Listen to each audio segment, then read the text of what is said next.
All right. I know I still owe you guys an intro. Hopefully, with this weekend, I've got kind of a clear schedule. I'll be able to get one to you guys. But until I do, it's introless. We're here. We're rolling right into it. What's going on, everybody? It is another beautiful Saturday afternoon here on this half great, half crap hole we call planet Earth. I am Spencer Bakuli. You might know me as Mav. You might know me as the editor-in-chief of Bounding into Comics. Or if you're watching this show, you'll know me as the host of Good Mav Ugly, the weekly talk show that I host where I want to... The weekly talk show where I try to remind everybody that even though the world sucks, there are still good things in life. There's still reasons to get out of bed. The show where I cover, whatever news happens to be on your guys' mind, whether it's, something cool, something bad. I want to hear from you guys. We can talk it all out. And yeah, just, restoring intellectual honesty and sanity. And guys, like, I don't want everybody to be like unnecessarily blackpilled and upset, right? Like, things are bad, but things are way worse than a boo. Oh, you're just booing me. Shut up, Andrew. Shut up. You're trying to trick me over here. But yeah, guys, always happy to be here on a Saturday to hang out with you for the next roughly 2.5 hours to, ease you into your afternoon, help you over your hangover, whatever it may be. Obviously, we have Andrew here already, what you call it? Yanking my chain, pulling my leg over here, making me freak out that I've messed up some sound setting, because as you guys know, if you've been watching over the past, I guess 2 weeks now, ever since we switched up Bounding streaming schedule, and I'm streaming primarily through their channels, or our channel is my channel. I'm in charge too. I don't know. It's a team effort. You guys know what I mean. But Bounding specifically uses a StreamYard setup so it can multi-stream, and that isn't like natively compatible with my OBS, which is where, for a long time, Good Mav Ugly viewers, that's where all of our intros, outros, graphics, cool frames and setups and everything, they're all over there. So I will fix it. I will. But until then, it's a little wonky. So you guys have seen over the past couple of days, Monday or Tuesday's Cosmic Invasion stream it was good, but like for a little bit, I didn't have sound, and then the game didn't have sound, and then yada, yada, yada, yada. So don't you pull my leg over there. We've also got Punk in the house. How are you doing, brother? Always a pleasure to hang out with you on Good Mav Ugly. Pardon me. Andrew says, I'm out of bed and playing First Descendant.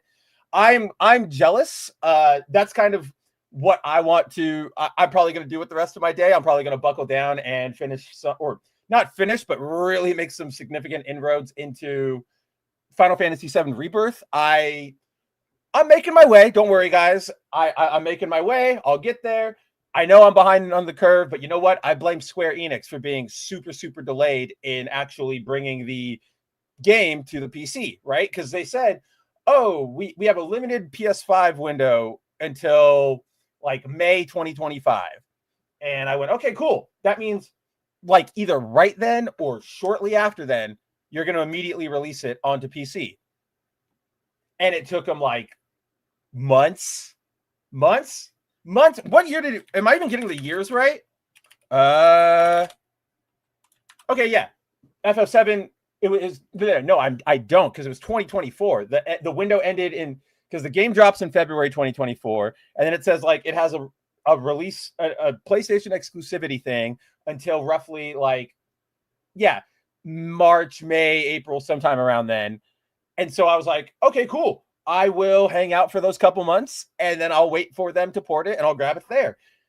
And then a month passed, and then 2 months passed, and then 3 months passed, and everything kept going and going and going and going. And it wasn't until like earlier this year that we finally got the game. So I'm making my way through it. I'm excited, but I'm jealous. I'm happy you're playing First Ascendant. It's one of those things where like I know this is a problem for me, so maybe I'm projecting a little, but I also hope like I hate when I see this, and I hope to, at least make you guys conscious of it so that we can all make our lives better, because I need to be better about it too. But it's like, how much time do we spend during a day going like, oh, I want to play this. I wish I had time for video games. I wish I could do that. Like, I do that a lot. I'm sure we all do. You know what the solution is? Just fucking play. Like literally, like even if it's just for 15 minutes, right? Just like load up a game and be like, okay, I'm going to play.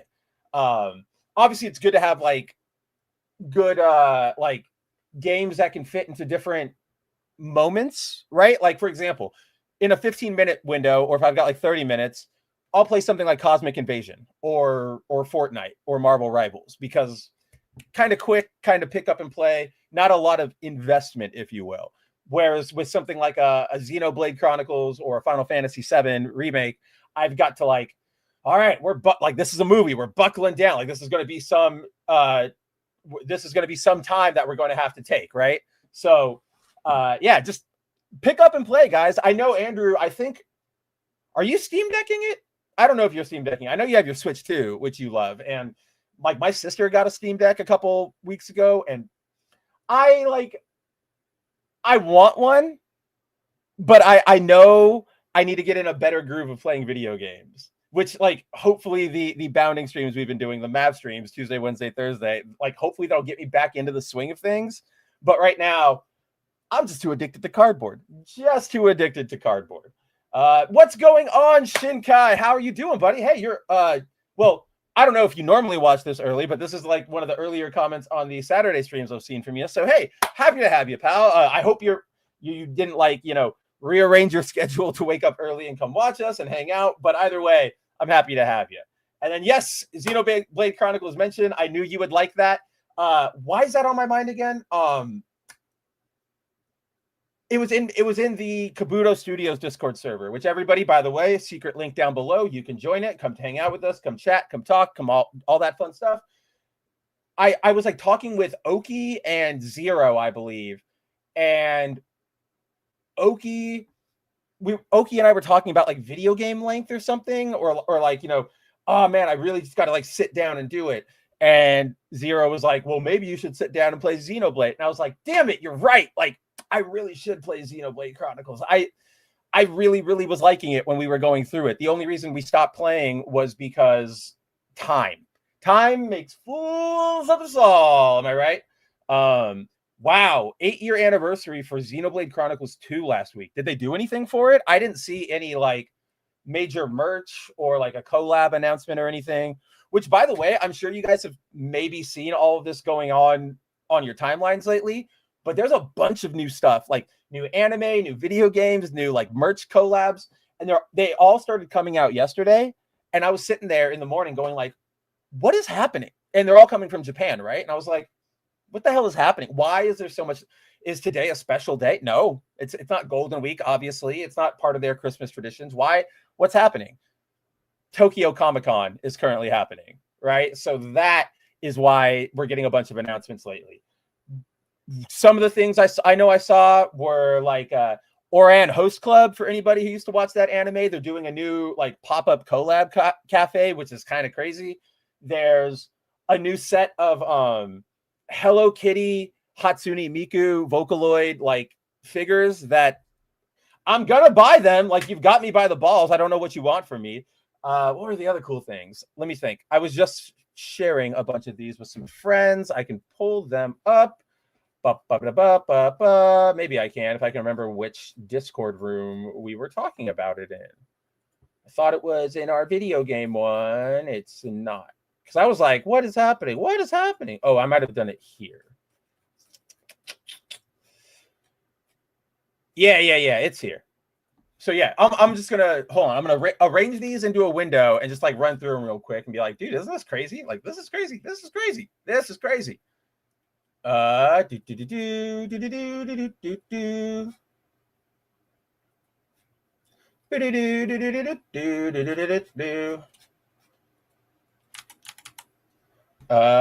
says, I'm all good. I was watching 2 older animes I thought I would never be able to find online that I haven't seen since I was like 10 to 12. Finished one of them.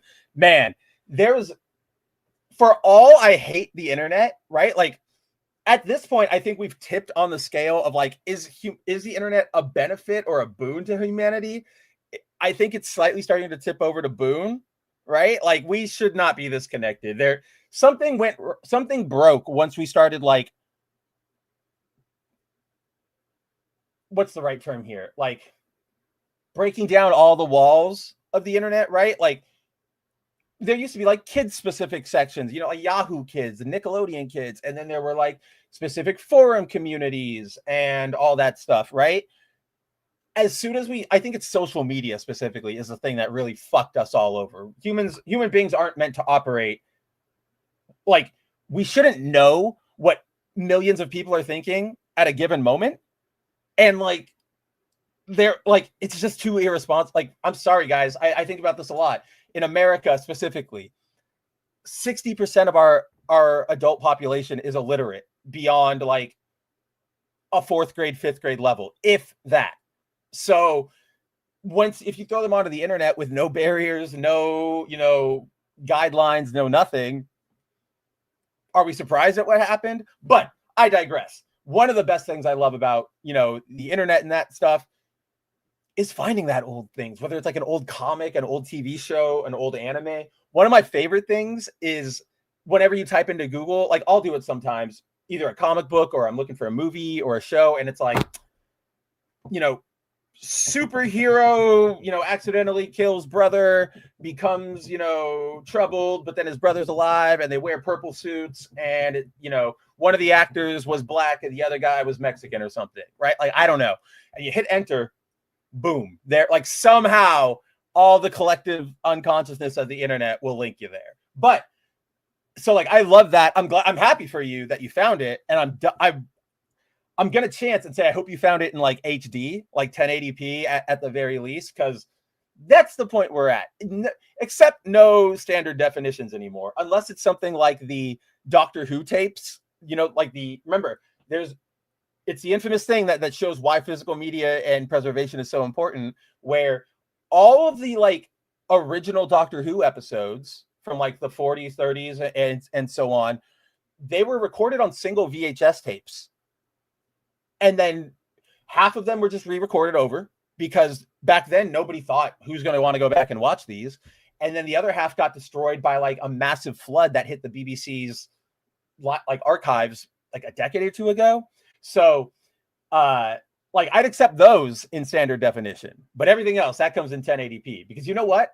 I lived through the Vietnam that was, so like I've been on the internet since what, like 1999, 1998. Like I was molded in it, if you will. So like I've gone through the days of like getting something off of, first like buying bootleg DVDs from like comic conventions, right? Like for me, it was Comic-Con or like the local swap meet. And then it became get anime episodes downloaded off of IRC, off of servers. And then came YouTube and the advent of Naruto episode 148, part 5 of 23, 120p, right? And it's like, just because I was forged through those fires, it doesn't mean it was like a good forging. So I'm very, very happy that, or like at the very least, I want you to have a higher quality rips of that stuff. Oh, that's too bad. Nah, they didn't do anything at all beyond adding some art to the Switch app. You'd love Xenoblade Cross.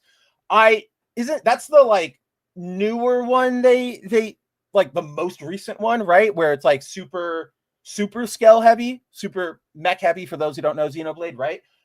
I remember this one because when they were like showing it off and like around its release date, you were like, Mav, you're gonna love this. Like it's mecha, of course you are. And I went, oh man, this is super sick. I really want to get into this. And that was the start of you trying to get me into Xenoblade, which I am. I just need to return to it, obviously. But I feel I'm one of those guys who's like, if I can, and it's not overtly daunting, I would prefer to engage with every piece of a series media before I jump into like a newer one. You know what I mean?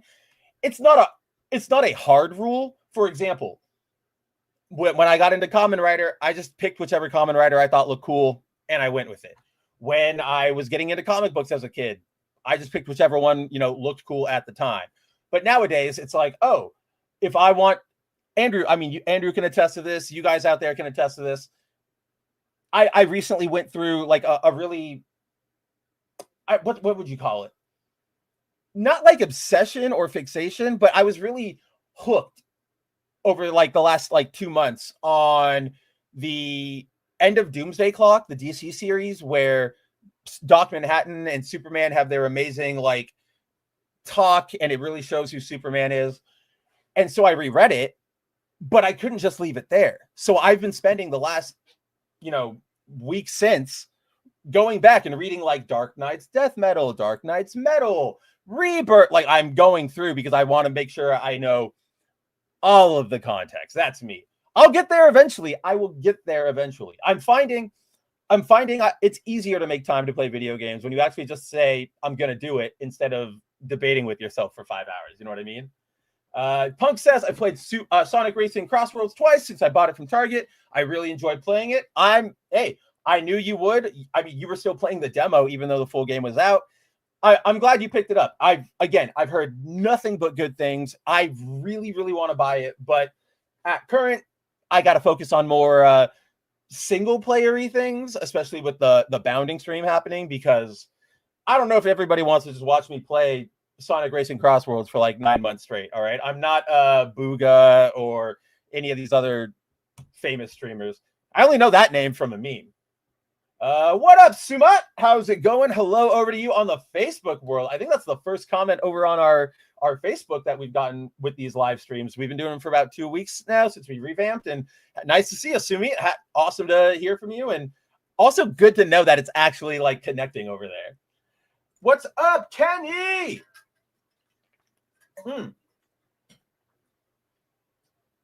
Sorry, I had to take a drink. Hey, Spencer. Hey, Kenny. Social media is the cesspool that has slowly decayed the human race. If used smartly, it can be okay from an individual viewpoint at times. I like seeing old photos of malls and restaurants I went to as a kid. See, that's where I get torn, right? Because I really do think if we're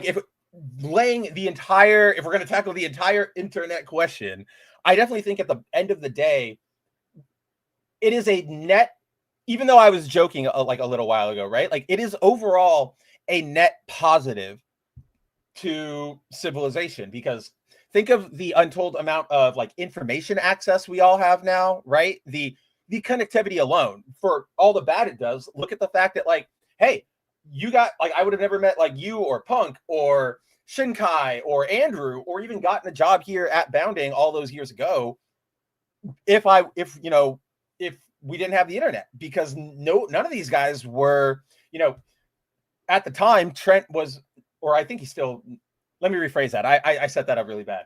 Trent, for example, was based out in Virginia, right?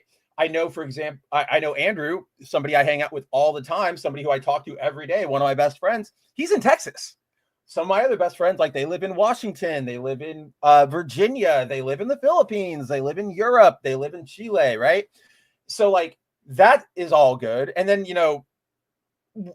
what's a common writer? Back in the day, who the fuck knows? But now you can like look it up and get to know things, or you can cross-reference things. All of that is great. Like it truly is a technological marvel. The and like to your end, right? Like I think there is benefit in some level of social media, in seeing other human beings' experiences, whether we understand that they're hyper curated or not, right? But just seeing, like you said, malls and restaurants and just old photos, that's the kind of stuff that works. But what you're kind of talking about is this idea. I think I touched on it the last Mav streams, but I'll hit it again here, or maybe I hit on it on Foil Variant. I don't know. I'm on streams a lot lately, but shit. Let me reformulate that point in my head. What was I trying to say? Shoot. Okay.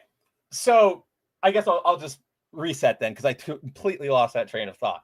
But it is like, this is the fun stuff, right? And like what we are living in now, honestly, it sounds a bit hyperbolic, but we are truly living, we are experiencing, if you were on the internet pre 2012, right? I would say about pre 2012, 2013 at the latest, you were essentially in the Wild West, like in American history, right? It was a completely open area. Yeah, there were some really fucked up parts of it, right? Obviously. Things like, Silk Road and all the unindexed pages on the dark web. But there was still, innovation and prosperity, and these, everybody who lived in the West had an understanding of this collective culture, even if, it's not culture in the sense of like, we all follow the same religion, or we all breed the same horse or anything like that, right? But it's more like cultural, a culture of understanding of like where you are, right? It's that classic thing where somebody would, you see it in movies a lot, where somebody goes and they're like, oh my gosh, did you see that person like throw their drink on the ground? Like, what is this barbarity? And then they go, no, like that's what we do here, like that's completely normal. And then the other person goes, oh, I guess I'll get hip in with it, right? Like, that's what I meant. When you were on the internet in those early days, things like trolling or intentionally like DDoSing somebody, or saying jokes like kill yourself or I fucking hate you, like anything like that, everybody understood the air. There was that air of like, we know we're all sort of in the same locale, we're all sort of in the same wave, like we get it. But then once the railroads hit the West, right, all the people from the East Coast and all the industrialists started coming in, and as they started building up company towns and mining towns and all this stuff, they had to, as they started bringing in workers, more casual people, they didn't like, the rough and tumble or the dirtiness of the Wild West. So they had to start cleaning things up. Less brothels, less saloons, harsher punishments for violence, no more duel, things like that, right? Which one could argue that, okay, it made that area better and it helped to lead to, some era of prosperity to some degree. But at the same time, you've completely destroyed the culture that was already there. And there's like, yeah, so those of us who were on the internet before, so for us internet users, the invention of the railroad, that was cell phone, or that was the spread of smartphones, like wide, like, what am I trying to say here?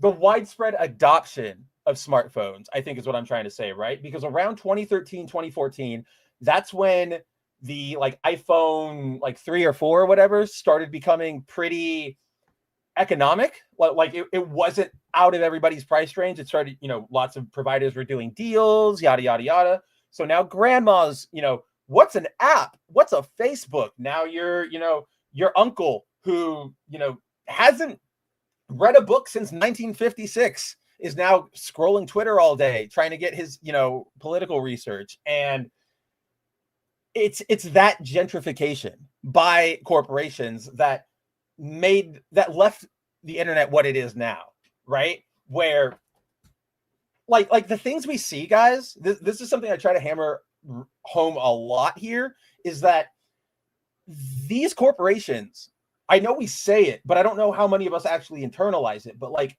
they aren't our friends. They want to, like, they are ready and willing to screw us over for profit at any turn. So just sort of like nothing they're bringing over. Oh man, I totally lost where that metaphor was going, but that's essentially what it is, right? And now we're still cowboys, but the West is gone. Like our home is no longer what it is, and we have to deal with that. And I think that's why you're seeing a resurgence in like forum communities, which, by the way, Bounding Into Comics has one. Go hang out with it. I'm over there. Andrew did an AMA over there. It's a fun little place to hang out.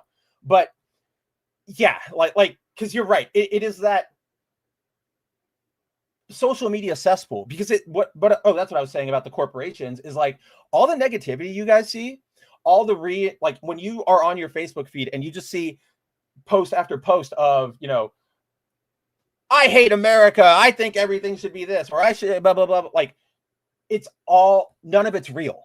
None of it is real. There's probably some little basis of truth at the bottom of whatever that is, whatever the topic at hand is, but they are intentionally trying to make you angry and keep you engaged because that makes them money. Unfortunately, joy, positivity, community does not earn clicks. It doesn't fire people up. What does fire people up is seeing morons like Matt Walsh get attention, or the, current White House Soviet press corps and stuff like that, right? Like, so they like that again. It's like like you said, and I'll re-hit, it's the social media. It's really the social media. And as much as I am like a freedom, liberal, libertarian,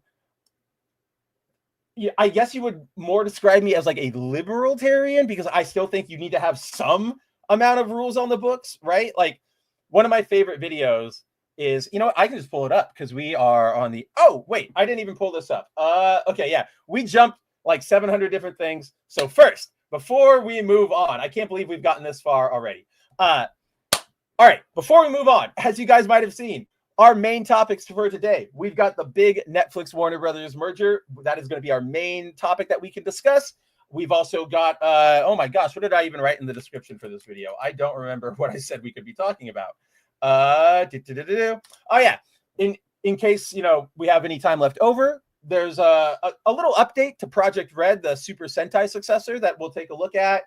Just talk about our thoughts on it, and then if there's time, or if we need a good laugh, I've really got to show you this hilarious fucking like Eiichiro Oda Tidalwave Productions fuck up, because it has been making me laugh for about a solid day. But before I get back to the comments, because I know as soon as I get there, I'll probably get taken away. Back to my point about Tokyo Comic Con and all the like random announcements that are coming out of there. These are the ones that were like I was seeing in the morning, and I was going like, what is like I woke up yesterday and I'm like, what are we doing here? Let's see. What's the best way to display this? That, allow, bring you in. Whoop. So first, we got like a fucking Slayer's like new picture of Lena, like absolutely sexo Lena, like playing a violin. Incredible. Then we got the announcement that in honor of Slayer's anniversary, its 35th anniversary, shout out to my other old heads out there, they're doing like, they just released a Lena ASMR thing, right? Like, I don't do ASMR. I have no idea anything about it, like what's good, what's bad. But hey, they went out of their way and they made something like that with the original VA. Then, for example, we got the Sympho Gear and Princess Orchestra crossover, which was just random because it's Sympho Gear. When was the last time we even got a new Sympho Gear? I didn't even know like Japan remembered that they had that. Then, like I said before, new Oran Host Club collaboration cafe, which is okay. Like they've done nothing with this series, not even like merch releases or what do you call it, like can badges for years. Hey, I like the series, so I'm always happy for it to get more love. I'm not going to go out of my way to go to a specific Oran High School collab cafe in Tokyo and Osaka. By the way, like I know people are doing like they're having more and more of these types of things, like collaboration cafes in America. Have you guys ever been to one? I've never been to one in America, but I have been to the one in like 2013, 2011, the Tokyo Tower, right? Like the big actual landmark in Tokyo, which is like their big broadcasting tower. It had it's like a mini oh my god, Eiffel Tower, right? In the sense that yes, it is more functional. It is an active like receiving tower and broadcast tower, but it's so big that there are still like shops and offices and like things that you can explore and do inside. It's like it's an attraction unto itself. I went to, or in that time period, they were doing like a One Piece cafe, like a big One Piece exhibit, and not just a cafe, but it was like a One Piece attraction within the tower where like you would go and it was this entire floor of the tower that was like decked out in completely themed One Piece stuff. Like there were recreations of the crew and a dinner table and stuff like in the middle. There were various rooms you would go around that had different activities. One of them, like one was you get a trail, like a snail transponder, like a physical one, and you're supposed to take it around and like highlight essentially QR codes that are hidden, and you highlight them and then it rings and you get like a clue from somebody and it tells you, go look over here. And at the end you got like you got something. I don't remember. I didn't do it because all the instructions were in Japanese. I don't know who the hell you're telling me to go listen to. Then there was like a cool room you go into, and there's like a quick like 3-minute 360 video. And there was, the One Piece Cafe was in there with all the collab, food and stuff. And then the coolest part I remember was there was like I guess you call it like an infrared game. I'm not entirely sure, or like a camera game. But basically, you went into like, there was a room, and you got to choose from one of like, you could choose either of Zoro's 3 swords. And then the challenge was like, you just like chopped them, right? Like a screen would like throw wood at you, and you cha.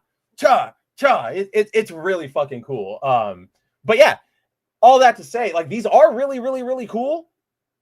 I just, for Oran, I'm not paying the money to go out specifically for that. But then, like I said, my wallet is toast. We've got Vocaloid Miku with Len, all of them, Lin, Kagam, or I always fucked up their names. I'm not even gonna try. I'm not even gonna try. All right, but cute little Hello Kitty Gashapon keychains, and then this thing. Oh man, guys, like they're also having Sanrio announced this collab with the Japanese company Chikawa, who you guys have probably seen. Like Gudetama, the little what is his name? Like you see him down there, the little dog, like the pudding dog. And they're teaming up, and they're gonna have some collab items, a pop-up shop. Every woman in the world is like going to like. I just look at this and I'm like, you sons of bitches, you're all about to become like quintillionaires. Holy, I don't know what better brand you could have locked on to just hit every woman in their like wallet, right? And this is not like a cultural thing. It's not like a race thing, or like, it's literally just like women like cute things. And every woman of every, culture, group, subtype, clique, whatever race, they've all like, even if they don't know what Hello Kitty is, they've got a bunch of stuff because like, oh, it's so cute. I love it. So yeah, they're going to rake in the dough. But yeah, those are just some of the announcements I saw popping out of Comic-Con over there. I'm also kind of bummed because there is a print it's a dual print, right? Or like a collab print by Gurihiru and Peach Momoko, right? And I'm just like, why the fuck is that Tokyo exclusive? Like, I want that. Please. What do I have to do for that? But whoa. Oh man, Spencer starts going kawaii, and all of a sudden his voice decides to go to like super cracked. But with that all said, let's get to you guys in the chat. I know you've been talking. I know I've been rambling for too long. And let's get this show on the road. Shinkai says, oh, I didn't find it in HD, just regular quality. I could only ever find it raw or Hindi dub, so getting to see it in English, even if Animax dub was good. The other, I was glad I found the dub I wanted. See, even there, right? That's kind of, you have the right attitude. Obviously, we would all want it in HD. And we know that it's pretty easy to find a lot of things in HD nowadays, thanks to other preservationists and collectors and stuff. But there is just something warm about like, fuck, I found it. Okay, it might not be the best version, but damn it, I know it exists. I can watch it. I can prove to people. Kenny says, I remember getting my first Toshiba laptop and plugging in that phone line with the free AOL trial disc, taking hours to watch a trailer for episode 1.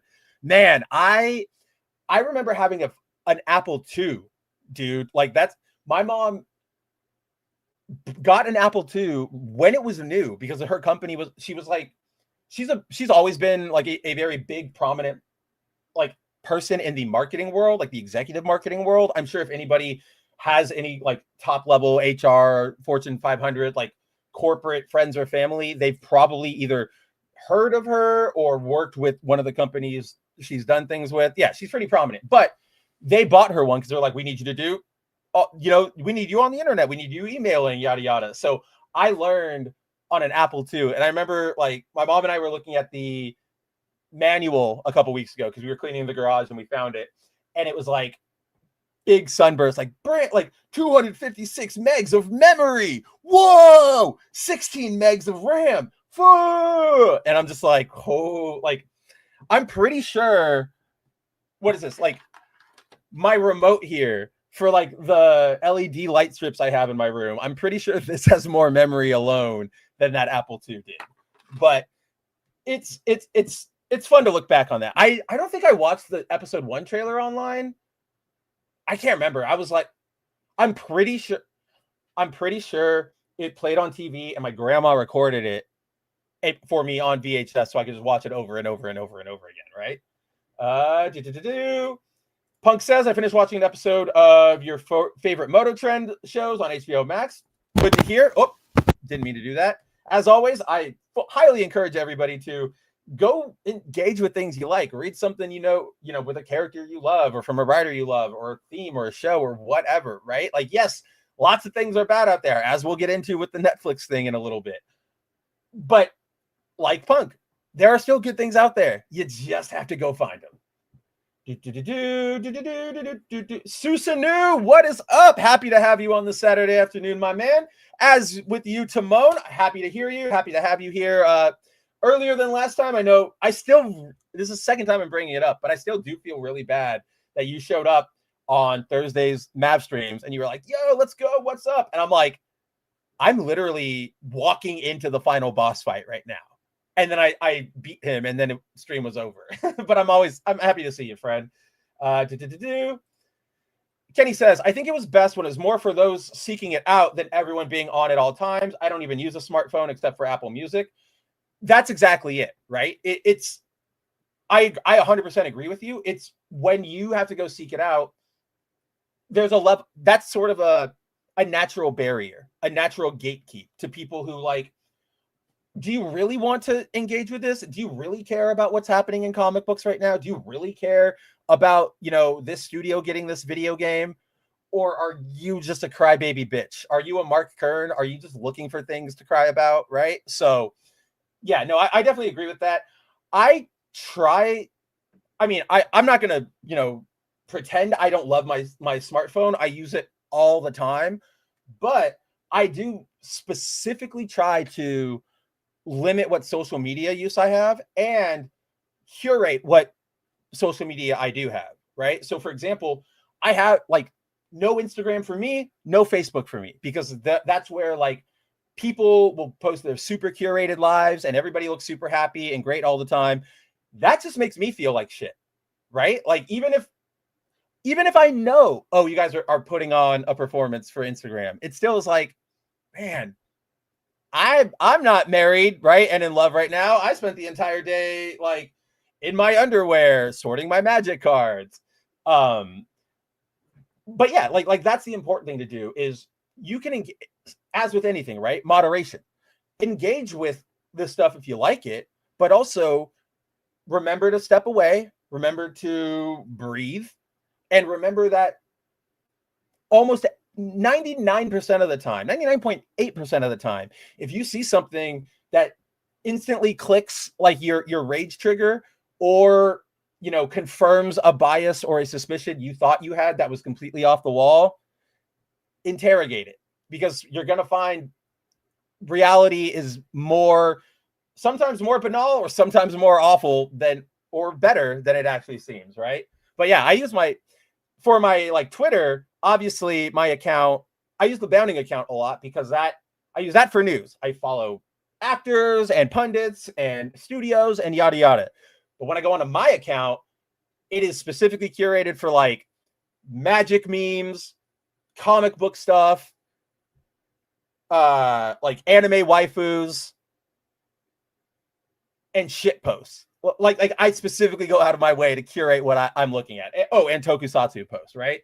So, but that's what I was getting at earlier is like, once you just say, hey, everybody come on in, and there are no guardrails and no guidance at even just like hey, if you're interested in this, go here or that. Like, if you just throw them into the deep end, people are going to drown. A lot of people are going to drown. A lot of people are going to drown.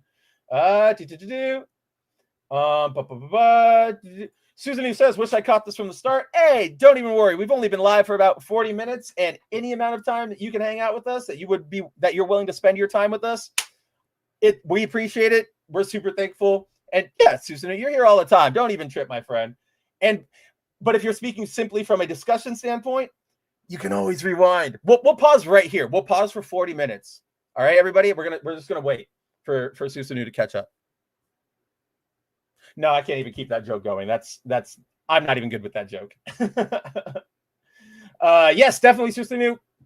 I do know that. We'll mention that when we get to Netflix and Warner Brothers in just a second. Oh, Timon, man. Timon says, shitty weekend. We're on death watch for my grandma. Hey, dude, I know there's nothing I can say, or really anybody can say, to sort of make anything better. I can offer you my sympathies and tell you, as somebody who has gone through that with multiple loved ones, from grandmas to aunts to my own father, on like actual like death watch too, right? Like, we knew nobody died violently or whatever. It was just like, oh, we know it's coming. Is it like, oh shit? So I know how awful it is. All I can really say is, I'm glad you're here and you're at least not staying completely within your own thoughts. And if there's anything we can do for you, if there's anything I can do for you in the limited capacity we can, let us know. Because again, I know this isn't to say Timon's going to go out and be like, oh, everybody give me money. This is not what this is not that grifter bullshit. We don't trade on that here. But like, if you need to laugh, if you want, to go watch a game stream or something, like, we can help you out. Because there's nothing worse than that. Like, I have nothing to add to that. I wish, genuinely, man to man, I wish I could, give you one of those like good, just like bear hugs and be like, we got you, man. We got you. Susanu says, don't miss the modem sounds nor all of the noise that computers used to make. Do remember that for whatever reason. Well, you probably remember it because it was one of those cases of you didn't catch it, but your brain did, because with the computer sounds, like, you're just hearing that all the time in the background, right? Of course, it's going to like needle its way in there. But then with the sound, even if we're not paying attention to the modem connection sound, it's the same sound every time. It's got kind of a musical like flow to it. And we all had to listen to it almost every time, right? Unless you like got up while it was connecting. So like, I still remember the modem sounds, right?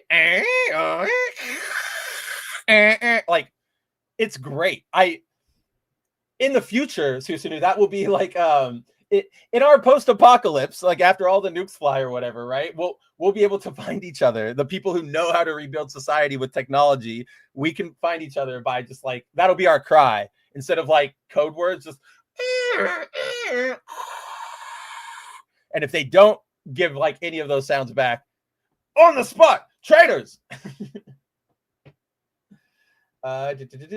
Yeah, absolutely, Susanu. Like, you hit it on the head.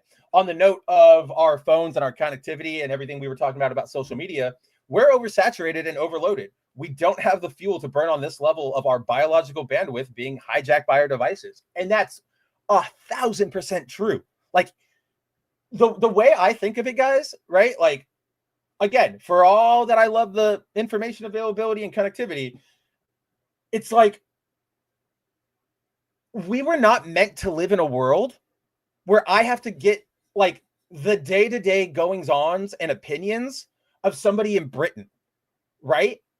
Like a regular person in Britain. We're not meant for that.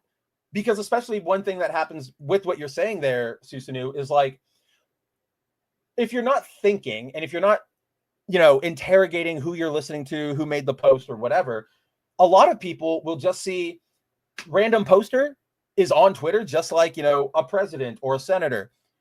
They must be on the same level of authority. And so now they're both like, not only are they listening to everybody that confirms what they say, but now every like, oh, somebody in Europe said they didn't like, my political party, or somebody in Africa said they didn't like the way we were, they disagreed with our economy. Instead of seeing those as just like, whatever, okay, you're some person. Now a lot of people see as like, that's the guy on the street who just walked by me and started talking shit. And it's just like, no, man, it's not. We're not meant for this. Like, yeah, Susanu, you hit it like right on the. If I was able to like if I could like take that tweet and like pin it somewhere here on our overlay, I would put it like right there for the rest of the stream, because I'm like, perfect. Yes, no, that is not a weird way to say this. We require rest. Being always plugged in isn't really good for our health. I mean, it's yes, you're not giving medical advice, but this is, and I appreciate that you're being smart about it. You're like, I'm covering all my bases. Like I totally see what you're doing there. Like, and I'm not angry or anything, right? Like it's actually good. I should have thought that too. But it's true. We do need rest, right? Like think about even when you get on like a workout plan, even if you're an athlete, right? You got to have a rest day. You can't work out every single day or your body will just collapse. You will give out. And as you keep pushing yourself, you start, working towards failure because you are so tired and you don't have that rest. Think about like when you're bench pressing and okay, it's only 20 pounds, we can do this. But after, 70, I guess not sets, but like 70 pushes, whatever, rows, like it's gonna weigh on your arms and it's gonna, you're gonna start shaking and going, ooh, and then you get more prone to injury, right? When you're like, oh, I can do this, and you start arcing your back weird, or you tense up one weird muscle, and you get hurt. Susan is completely right. Like, we need that rest for your mind, for your body, for your soul, even, right? Like, Andrew and I have talked about this on the last couple foil variants, but like he and I, we make it a point at least one day out of the week, usually obviously, either Saturday or Sunday, considering the nature of our jobs, but we make it a point to like, okay, today I'm going to hang out. I might be at my computer. I'm not doing internet. Like I'm not talking to anybody. I'm not here to be on social media. I'm going to play a game. If I need to talk to somebody, I'll either just like Discord DM them or I'll text them, preferably text them, just because you got to remember, like we've got to rest. We've got to keep things separate, and it's hard. Don't get me wrong, guys. It's fucking hard. I struggle with this so much, right? Like I don't know how to rest. I don't know how to take a day off of work. I've taken one vacation in my entire post-college like working career, right? Ever since I left, graduated college at 20, 21, got my first job in the corporate world, bang on through. And like, yeah, I've gone and taken trips, but I'm still working on them. I'm still writing articles. I'm still editing things. I'm still coordinating. So it's something I know I need to work on. Like I'm not saying this to be like me, guys. Like, no, that's not good. I should rest. We should all rest. Yeah, Timon says his first PC was a Pentium 233. Dude, do they even make what's Pentium? Like, is that even a thing anymore? I know because then it was like Pentium with Intel or Pentium with Intel. I think they just got like absorbed by Intel at some point, right? That's Pentium's funny because they should have been there, but then like they or what am I trying to say? I'm explaining that really terribly. They're funny because they were the first of those like alternate Windows platform, like Windows PCs pre-builts to kind of like go out. Like they were the first in, first out. Because then there was like, yeah, like Dell was like the big one when we were kids, at least. Now we've got some that are more like Asus and Acer, but it's definitely a much smaller like pool of competition. And then, yeah, Susan says, kind of my problem. My first PC ran on a tape drive. No idea what it was even called. Okay, you say tape drive, and now I'm like, you weren't even using like an actual computer. You were probably like, it's like that joke, right? Like you were typing into something, and then on the other line or like the other end, there was somebody with like getting like Morse code from you and being like, oh shit. Okay, put it on the magnetic tape, Okay, now send it back, right? Like that's hilarious. Yeah, I was slightly tempted. If it was like 10 minutes, I might have done it. But because it was 40, I was like just a little over the threshold. Let's see. I had an MSX that worked with cassette tapes too. Dude, listen to all these old like systems coming up, man. Like an MSX. You gonna tell me you had a PCI 8 or a PC 88 next? Yeah, exactly. So, do you speak modem? Because we do. This is if you don't speak modem, you can right? Like hell yeah, get that out of there.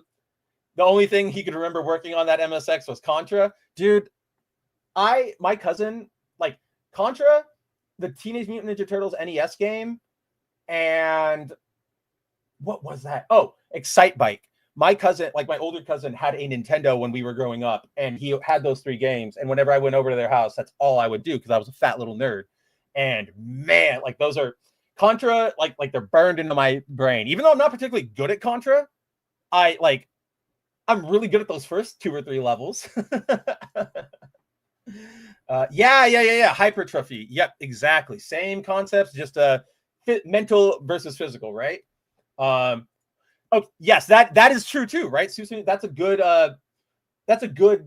what am I trying to say? Like clarification to add here, right? Because while we all colloquially say like you've got to work out to get stronger, yes, but when we say that, we're missing a giant portion of it, which is not that we're getting stronger from the working out. We're getting stronger, as Susanu points out, from the rest. Because what happens, and this is just super interesting. I've always loved this imagery and this idea, this concept ever since I learned about it. Like when you work out, what you're essentially doing is you are pushing your muscles past their limit and they're tearing. So that soreness, that pain you feel is those are your muscles like actually tearing from being stressed out too much. We rest, and in that rest period, all of our, calories, our food, it all works inside of us to repair us. So then we are repaired stronger. Our muscles are essentially Saiyans, right? You damage them, and once they heal, they come back stronger. I mean, to a certain extent. I mean, if you get a fucking like harpoon gun through your spleen, it's not coming back. Or if you if you get lung cancer, I'm not entirely sure that just smoking more and then stopping is going to help you. But that is the base level of how it happens, and that's the important. And that's something like in terms of the mental part that we're talking, Susanu, like where this rest comes into play and is super important is it's that rest that allows your brain to settle everything in your brain. If you're feeling anxious or like you've got everything to do and nothing can seem to like get off your schedule, you need a moment, like you need a day, a half a day to breathe and let your brain go idle so that in its idle moments, its passing thoughts can go like, oh, maybe I can put that off till tomorrow. Oh, that's a better headline than I had before. Oh, wait, blah, blah, blah, blah, blah, blah, blah. So yes, 100%. Like the biggest takeaway from today's stream, rest, everybody. Rest. Yeah, right. Susanu is good, not having to explain what I'm saying. Spencer will. That's kind of the dynamic I always feel on these streams, right? Is that like I will babble forever and I'll be like, yeah, no, this is the explanation. Here you go. And then whether it's like you or Cider or Andrew specific, like in particular, you guys will just be like, here's one word. Do you mean this? Like, do you mean like a hypertrophy? Yeah, that is what I mean. I guess I'm just stupid.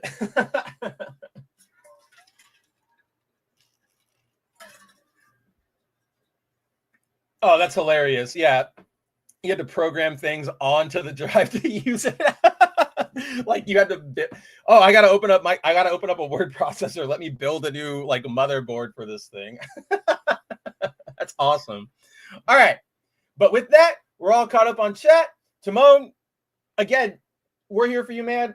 If at any moment you feel like, holy shit, I could use some help, or talk about something more fun, let's go.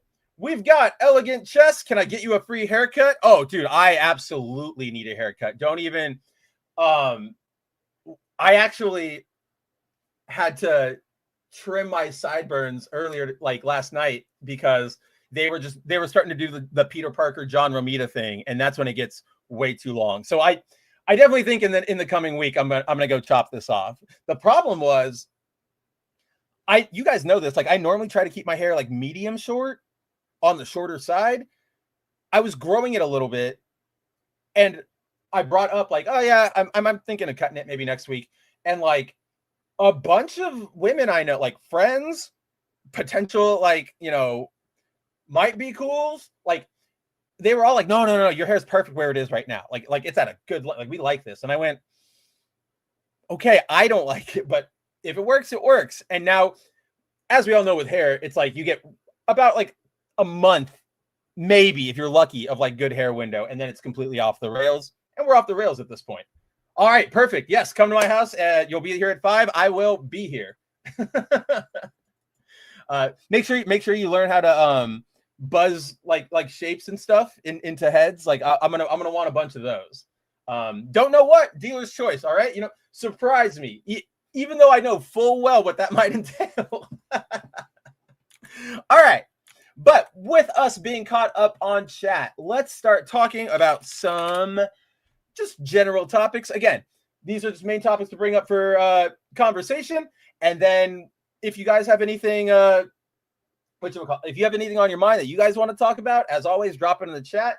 I am more than happy. I am more interested in hearing from you guys and, whatever's on your mind and talking to you guys as people instead of just, saying something and expecting you all to be so stupid that you just believe me outright, right? I respect you guys a little bit more than that. Zero it, dude. I could zero it. I've zeroed it before, and I actually don't look bad zeroing it. I only hate the uniform growth out that happens, because then I get super Asian hair, and it goes from bald to peach fuzzy to shave to bowl cut immediately. I just cannot escape it.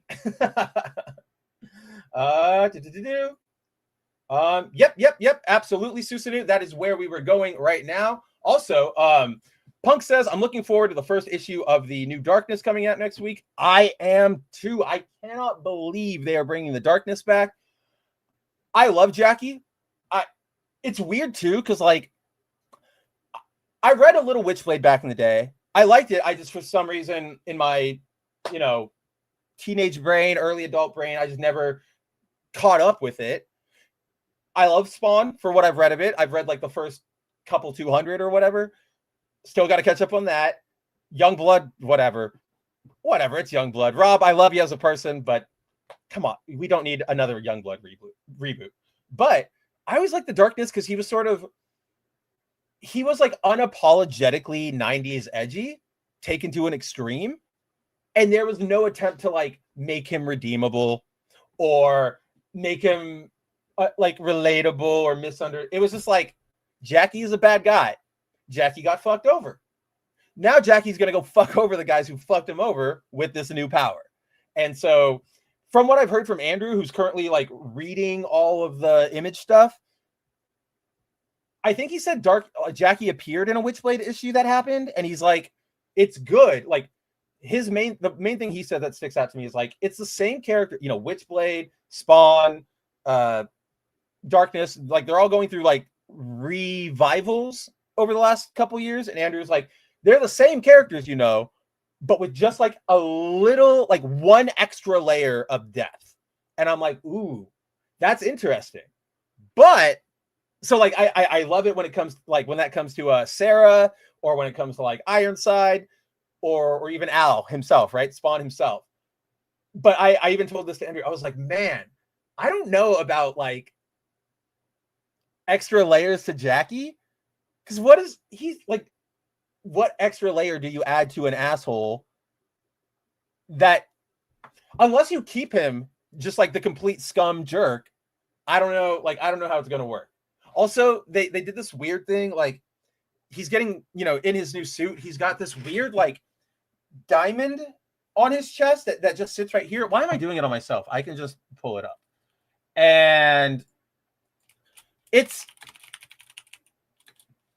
admittedly, it is not that fucking big of a deal.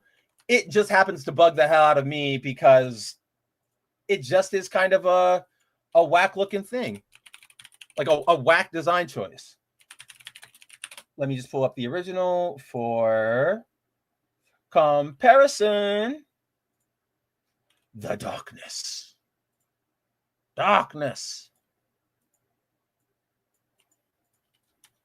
Okay, let's see.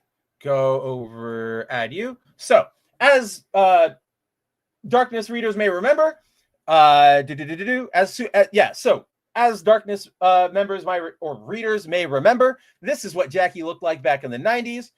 Super, leaning into that alien spike stuff that we had going with Spawn and Venom and all that stuff. Little bit of a Super Shredder. You can see that influence coming from the 90s movie, Turtles movies coming out. Then we have, so this is the cover to the relaunch that's dropping next week. It's still the same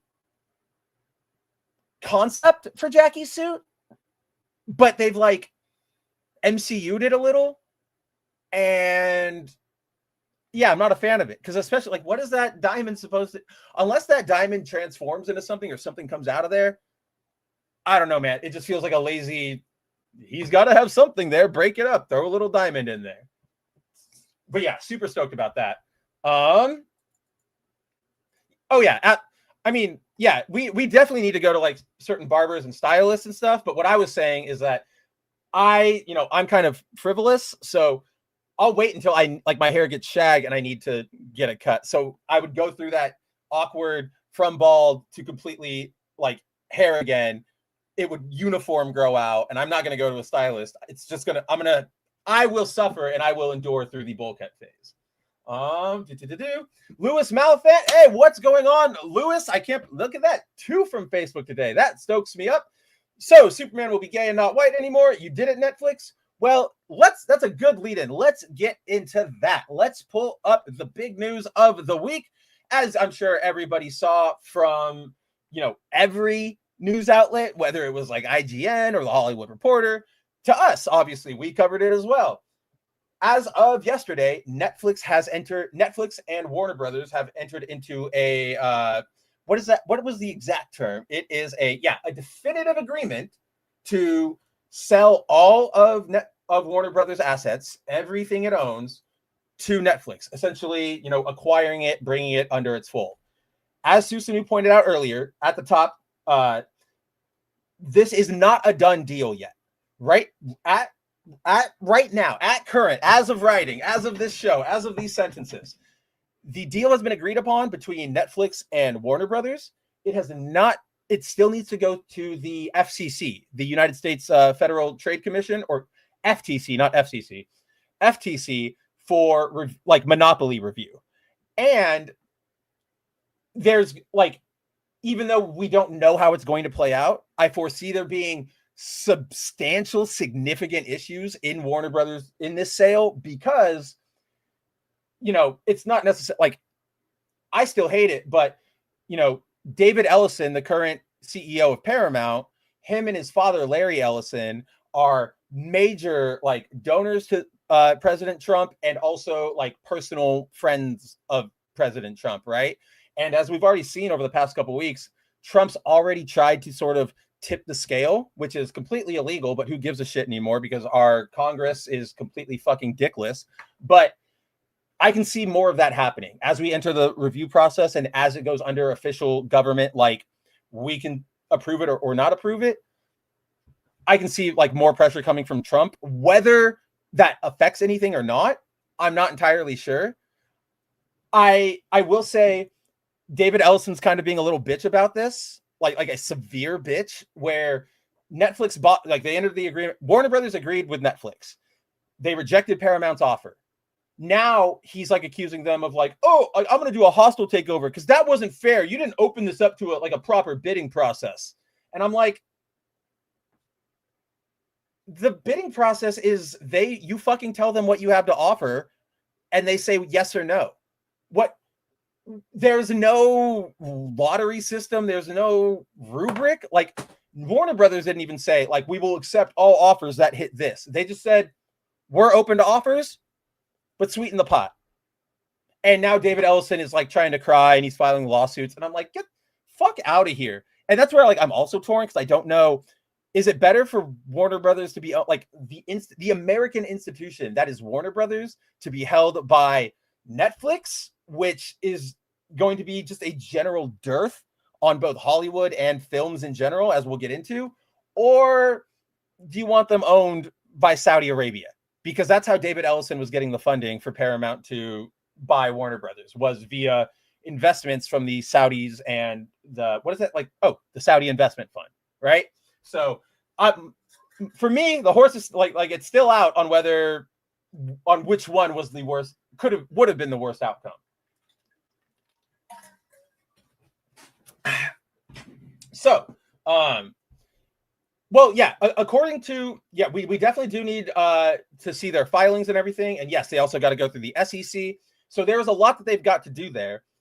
That's all got to go for review. But at base, they have, it is not a done deal. Netflix does not yet own Warner Brothers. For all intents and purposes, they do, but it still needs to go through. And then the date of the actual like deal sale has to pass. And then everything will fly, right? But this sale involved Netflix paying about $70.7 billion for Warner Brothers base library, or not base library. So let me rephrase that. They paid $70.7 billion for the entirety of Warner Brothers. So that's everything from their IPs to their theme park investments, like in Universal, to DC Comics, Harry Potter, Lord of the Rings, as far as movie rights go, NetherRealm Studios, all of these places are now completely under the purview of Netflix. Now, I know on its face, a lot of people have taken this as sort of a, well, on one hand, there's the, what did you expect, Warner Brothers? You did this to yourself, which is true. Don't get me wrong.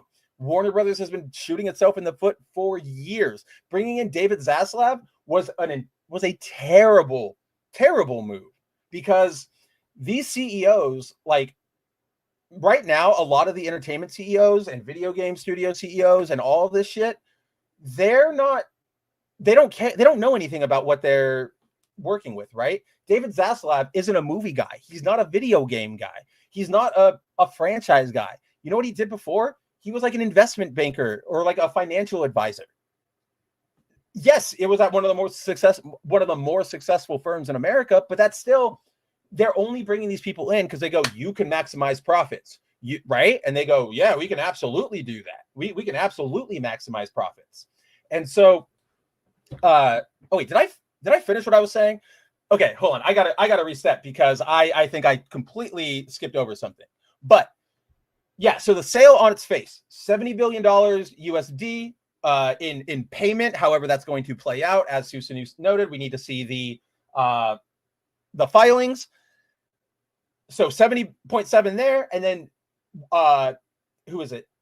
Netflix agreed to take on 10 point like something. Oh, there it is, 10.7 in debt of Warner Brothers debt, right? So like Warner Brothers gets 80, but then they also get, or they get 70, then they get a 10 billion credit because that debt is going to be completely shifted over to Netflix, who will handle it from now on. Discovery, by the way, in case all this merger stuff has left you a little confused, Discovery Global is not included in this, or it is included in this. I set that up weird. I know I was trying to say that to you as an authoritative source, and then I like questioned myself while I was saying it. That's not what I meant. My brain misfired there. So earlier this year, in service of shifting around debt and trying to get back to profitability, Warner Brothers spun off all their Discovery stuff, right, after acquiring the company, into a subsidiary holding called Discovery Global, which is absolutely included in the deal. It is just a separate like under entity. It's very, very strange. Unless you are a massive Animal Planet viewer, I don't know if you really need to worry about it, right? But with this, a lot of people have taken this news and they're going, A, yes, you did it to yourself, which I think we can all agree with, and also B, like, what does it matter? Just okay, so it's another studio buys another studio. That's not what this is, unfortunately, right? Like, we are not looking at just a studio buying a studio. The problem with Netflix buying the Warner Brothers is,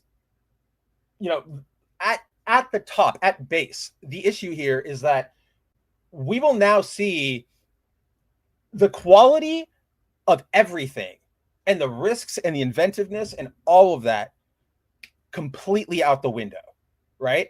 And I know it sounds hyperbolic because people will go, well, they're in the business of making money. Don't they want movies? They've already got the business. Why would they blah, blah, blah, blah, blah.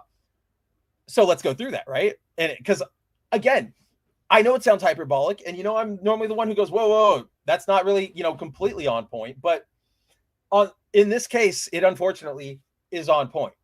So, as we know, Netflix streamer, they were the ones who, blew up the streaming world, who introduced the concept to everybody.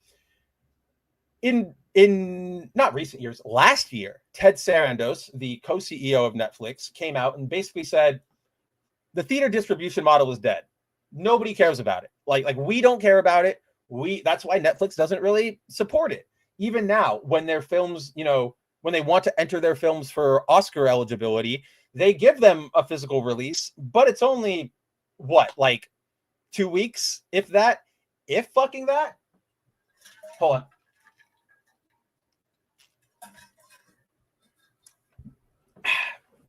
So, shit, what was I saying? Okay, so Netflix does not believe in theatrical. Like they go, we care about our consumers. We want to give it to our members. We want to make it, convenient for them to watch movies, which I'm sure we all do enjoy, a streaming movie every now and then. There have been some good things. There have been some, more often than not, really, really terrible things. But here's the ruse, right? Here's the rub. Yesterday, during all of the hubbubaloo, Sarandos and the rest of Netflix's leadership board held a conference call with the press, with investors, all of that fun stuff. And they basically said, they were asked directly, like, are you going to be shortening release windows for Warner Brothers films? And Sarandos danced around it, but he did say in very corporate speak, we are looking to make, like it's in the headline here. What is that exact quote? Yeah, they're going to make release windows, quote, more consumer friendly. Here's why that right there is basically the death rattle, or at least like the sound of a very major injury headed towards the entire medium of film, the entire film industry. Warner Brothers is a fucking, they've been an American institution. They were founded in 1918. They led the way in like synchronized sound on movies.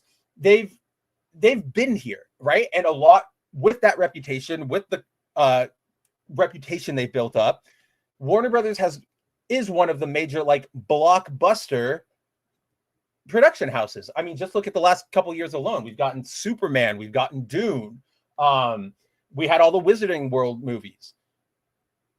Those movies, guys, regardless of whether you like them or not, even if you do, even if you don't, they cost money, a lot of money, especially when you have to pay big, significant actors, right? Like Scarlett Johansson when they did Black Widow, or what is that movie? The Ryan Reynolds, Sam Jackson, like spy one that they do. Oh, the Bodyguard's wife or the Bodyguard's hitman or whatever, right? Like you've got to pay them.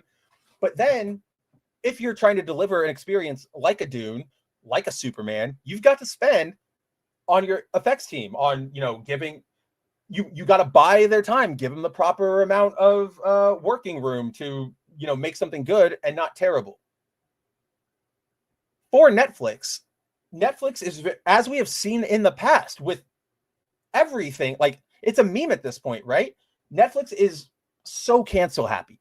If they see something that doesn't, absolutely blow the stock price up, they cancel it. Or they say, we're going to do it, but we're going to significantly cut its budget. So first of all, let's just say, I'll make up like, let's say Man of Tomorrow, right? Next year or 2027, the next Superman movie, whichever one it is, whatever year it's in. Let's take that. Let's say that's our first test case example for Netflix's ownership of Warner Brothers. In our hypothetical, this is the first movie Netflix will be releasing under their Warner Brothers banner, if you will, right? So you drop Superman, Man of Tomorrow in theaters. It did pretty damn well. It's doing really great in the like home market, great word of mouth. People are really like snapping to it. If they make that release window more consumer friendly, you're cutting that window of profitability for Superman by like 3 months, right? They already kind of did that with the first one in order to get it out before Peacemaker season 2. And we all and look what happened. Superman ended up, ending its theatrical run just short of like what Man of Steel had made. Okay, not like just by like 0.01 million, but within the realm, within a stone's throw of Man of Steel. But then Man of Steel had a significant theatrical run, right? So Man of Tomorrow goes into theaters, in theaters for a month. It comes out. Theaters are going to go, holy shit, we made no money from that because now the draw is gone. We're not getting that extra 3 months of people coming in and buying snacks or drinks or whatever. They're going to be on even more life support than they already are. Once Netflix gets those returns, right, they're going to go, why wasn't this movie as profitable as it should have been? I don't get it. It couldn't be the fact that we shortened the release window. It has to be the fact that this was just a bad movie and nobody wants it and it's a bad investment. So I guarantee they'll go, Man of Steel didn't perform, or Man of Tomorrow didn't perform as well as we wanted it to. Yeah, we're going to need to make this change, or we're going to need to do this, or we're going to cancel it, or we need you to revamp it like this because we really need to chase that, 0.001% boost in profit for our stockholders. And that right there, that is the black hole nexus at the center of this that's going to destroy everything or further destroy the film industry, which is if you don't have those big blockbusters going into theaters aren't going to make money, and thus theaters will die off even harder than they already are. Without that money coming in, without that theatrical money coming in for the studios, for Netflix, they're going to look at any given project and go, I don't know about this. I don't think it was profitable. We might have to cancel. And off we go, right? I mean, I don't give a shit. I thought it was terrible, but Rebel Moon, Zack Snyder's Rebel Moon, so much of a hubbubaloo was made about that. Netflix was like, oh, we've got Zack. We've got 2 movies and an animated thing and comics and a possible video game, and we are going all in on Rebel Moon. What happened? Like, they stopped after the second movie, and it's just dead. Nobody's doing anything with it. Nobody even talks about Rebel. A Rebel Moon comic comes out next week. It's like issue 4 of its ongoing series. And I'm like, holy crap, that might be the only thing that's still going with that title, right? So if they pull the plug that easy, imagine how easy it would be for them to either pull the plug or just straight up not greenlight something where sorry, shit, I lost my train of thought again. It's fucking hot in here. I think that is what I'm like, sweating up a storm, and it's making me uncomfortable, and it's making me lose my train of thought. So I need to turn on the air. That would be nice. On air.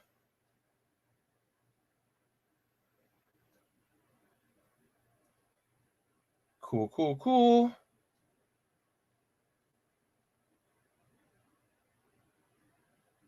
All right. So, yeah, with Netflix's, propensity for just canceling things, who knows? Like, will James Gunn be allowed to do the DCU, or are they just going to cancel, anything that doesn't immediately blow everybody out of the water and do $1 billion? And God forbid you want to experiment with something. We're not going to get, experimental films, whether like artsy films or very niche films, or like, I would love to death a, like, I don't know, why am I blanking on who I'm trying to think of right now? Oh, a Kyle Rayner movie, right? Like whatever it might be. I know a lot of people don't really care. But, in days past, DC might still go, okay, we're going to do an animated thing. Or, okay, we're going to go do a CW show with this. Or even, okay, we're going to do it in the live action movie. That's not going to happen anymore because it's too risky. We need to ensure profit. So what you are going to see is just a severe reduction in the quality of Warner Brothers output. You are going to see a general just lowering of standards across the industry as, you know, theaters die off and budgets start getting, you know, shunted around mainly for marketing and that sort of stuff rather than actually producing the film. And then I genuinely fear, this is the part that really bugs the fuck out of me the most. I really fear that even, okay, when it comes to comic books, the big two, yes, both DC and Marvel have, you know, cinematic universes, and yes, they both aim for synergy every so often.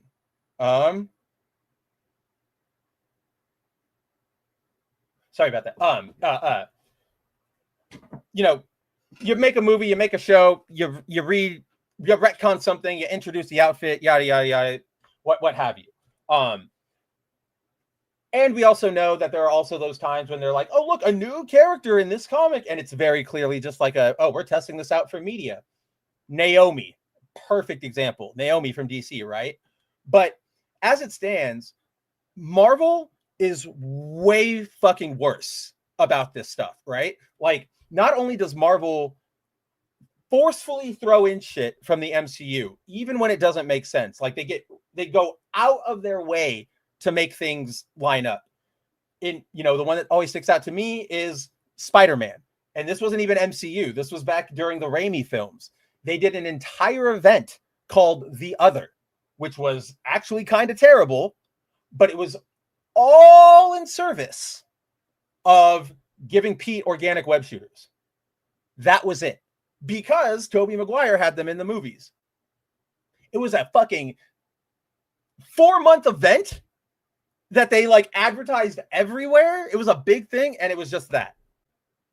Marvel is, oh, I mean, for a more recent example, there was a series they published last year, Marvel Zombies like Decay, which is like, oh, it had the Marvel Zombies title, the Marvel Zombies branding, kind of implies that we're going to be going into like that zombie, it's not Earth 616, but that specific zombified Earth, right? Like the one we've seen in all the comics, the one we saw in Ultimate Comics, or that we saw in Ultimate Fantastic Four. Instead, instead, you open the book and it's a complete, like, it's not even zombies, or here, let me restart that. When you open the book, you soon discover that the Avengers featured in it are they are very clearly the MCU Avengers, right? Because Scott Lang takes off his helmet and he's got short brown hair or short black hair, which if anybody reads the comics knows that comic book Scott is a ginger redhead, like all the way through.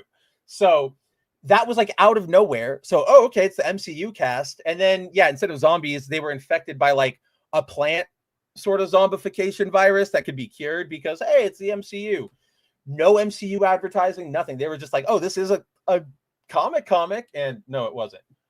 But on the other hand, DC, they are much, much better about both like not pulling in full synergy from the DC EU or whatever they've got going on, but also to that end, you know, Marvel is so concerned about that synergy, about marketing their characters, that they don't let anything change between them, right? Like everybody is pretty much the same character they were in 1975.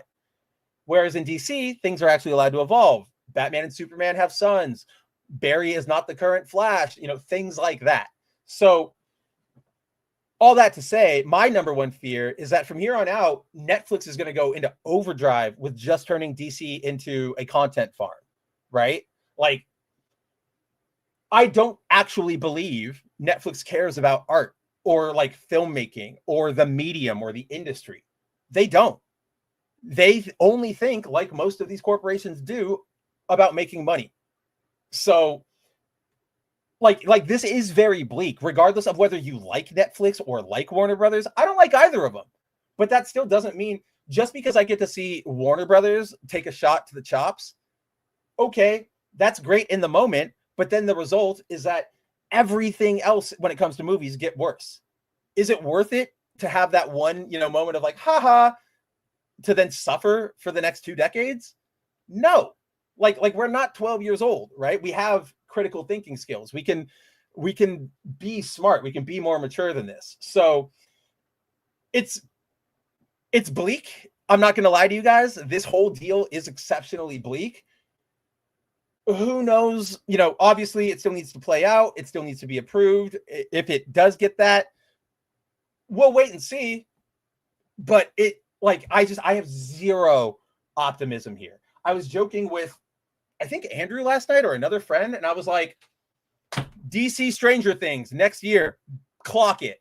Like, it's gonna fucking happen. And that, even though I was, you know, okay, lots of that happened, like DC Sonic happened or Godzilla versus Marvel, but like something about Stranger Things just feels so corporate planty and producty that it doesn't feel, that doesn't feel good. That feels exceptionally cash grabby. So who knows what, like, at current, nobody knows what the future holds. But if we were to be betting men, I would recommend betting on it's all about to get bad. Like, it's going to get pretty bad. I'm not seeing any sort of like upside to this. Like, I truly am not. Even video games are going to get worse. They're going to probably start putting a bunch of like not only exclusives, but story important exclusives on, like, because did you guys know this? Netflix has games. Like, they're very casual things. Here, let's see. Can I pull it up? Let's make sure I'm logged in first. Boom. Here, I'll sign in real quick.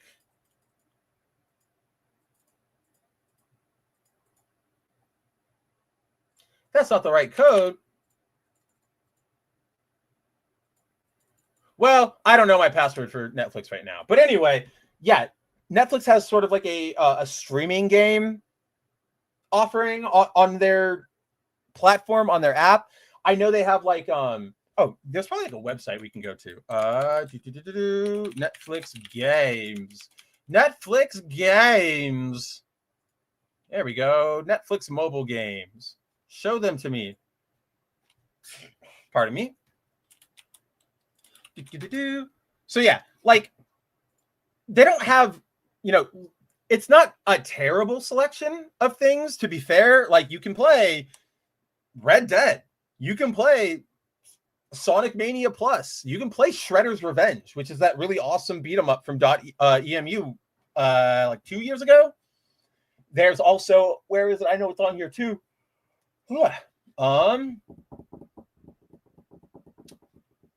Where is it? Oh, do they not actually have it on here? Oh, it might be under puzzle. Oh, maybe I'm just crazy. Is it simulation? Well, I guess not, because I am not finding the game I was thinking of. But as you can see, they have streaming options that you do natively from within the app, you know, onto your TV, kind of like that Amazon Luna thing that they tried out that completely failed spectacularly. So like, they have dabbled in this, and I'm not necessarily opposed to games being like mobile gaming or gaming offerings being an additional thing that just, you know, is an extra. You don't focus on it. You don't start putting things on there, but you're like, hey, if you're a Netflix subscriber, you know what would be cool? You can play Red Dead if you're bored. That, like, I'm not opposed to that at all. I think that's hyper consumer friendly. I worry. I mean, come on. How many of you felt what I felt while we were looking through this? Like, they're gonna do what, you know, what was Supergirl on, like, up to on her way home from Woman of Tomorrow to the next Superman movie? Find out in, you know, Kara's space flight, only on the Netflix mobile center. And what are we doing here at this point?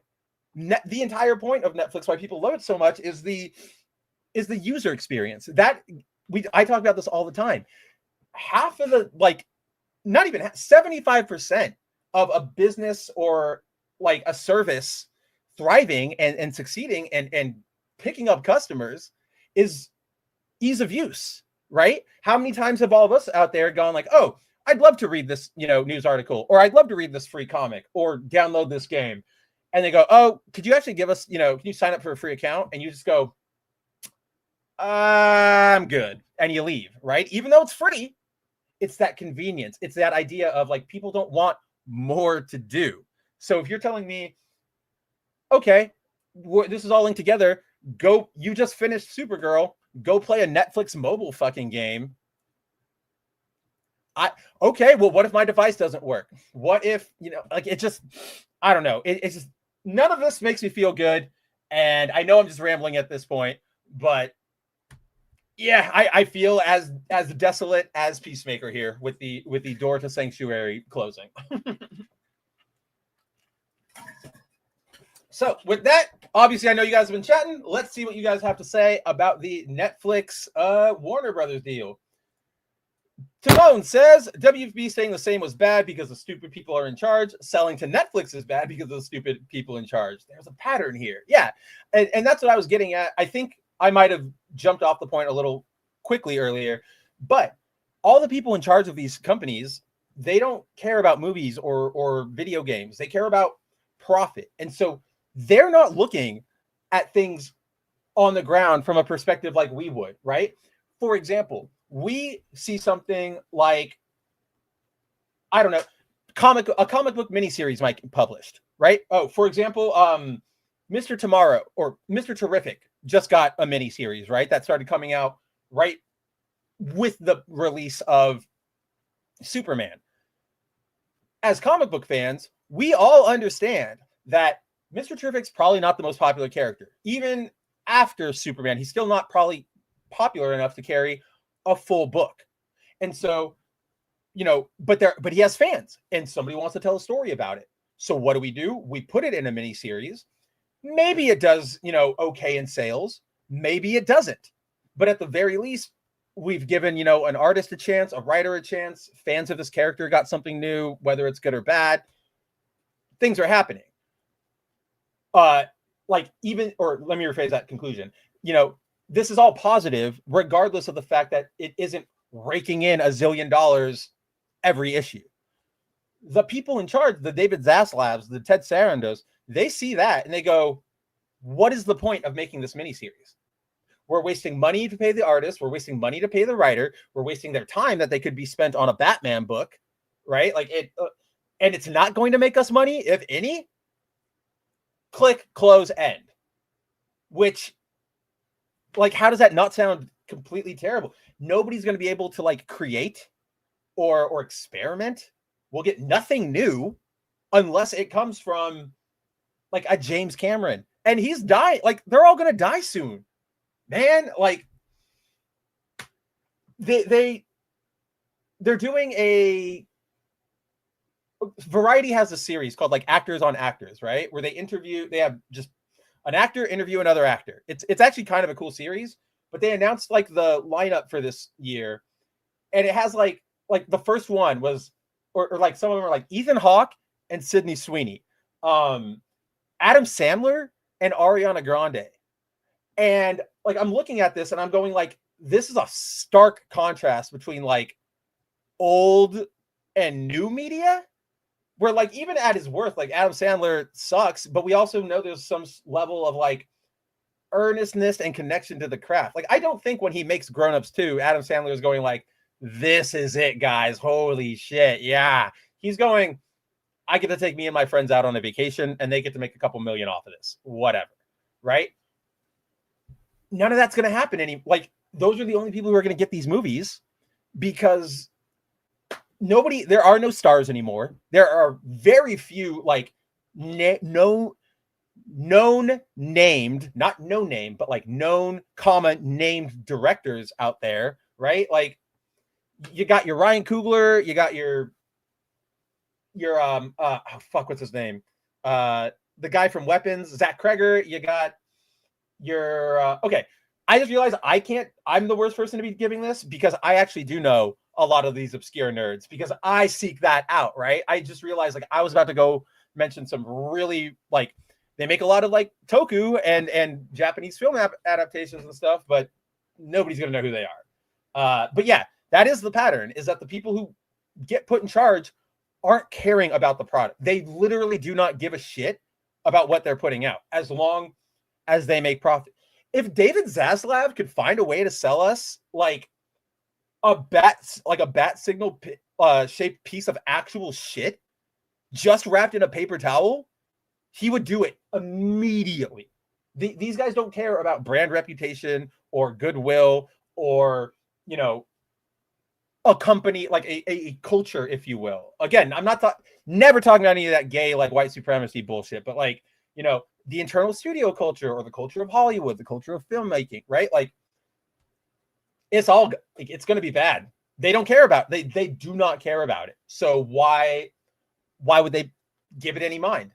It's just not in their brains. Let's see. Yep. As I said, yeah, this gives Netflix all of, like I said, Warner Brothers, everything Warner Brothers owns, from their IPs to their patents to their, you know, their parking passes, will belong to Netflix if this goes through. So, like, that's another thing. We're still never going to get a fucking Nemesis system ever again. You think Netflix knows what to do with the Nemesis system from Shadows of War and Mordor? No. But Monolith and Warner Brothers copyrighted it. Warner Brothers copyrighted it specifically, so nobody else can ever use it. We have 2 games with an amazing mechanic. Never again, right? Like, again, bleak. Yeah. Oh, hell yeah. That was literally the thing you brought up, was the Nemesis system. Let's see. Timon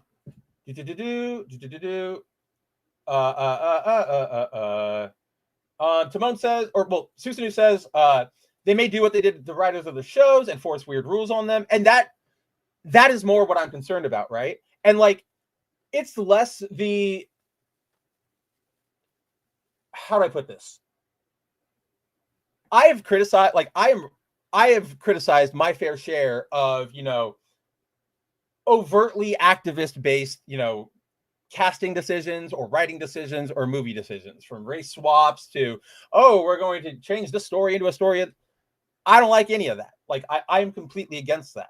However, there has been like a giant overreaction and hysteria over this in recent years, because yes, guys, there was a period where it got really, really bad, and we were getting like harangued with all of the DEI and like, you're a bad person if you're not watching this meet. I was there. I get it. I wrote all about it I have, and I'm still writing about it for years.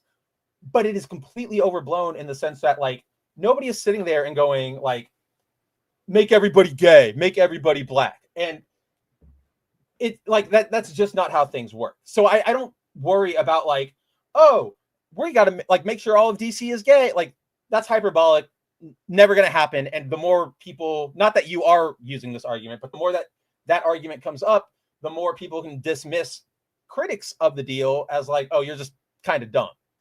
But where the weird rules that I worry about come in are kind of what we touched upon a second ago, in terms of, oh, you have this, well, we need to market this, so you have to have, you know, Batman in here. And James Gunn goes, but like, that kind of doesn't jive with what we have planned. Well, you're going to do it because we're the boss, and this will make us money, right? And it's and even off of that point is like, because they don't know this stuff, they don't know what necessarily these companies don't understand the fields they trade in. So they are always chasing trends. There's very rarely innovation coming out of these studios, right?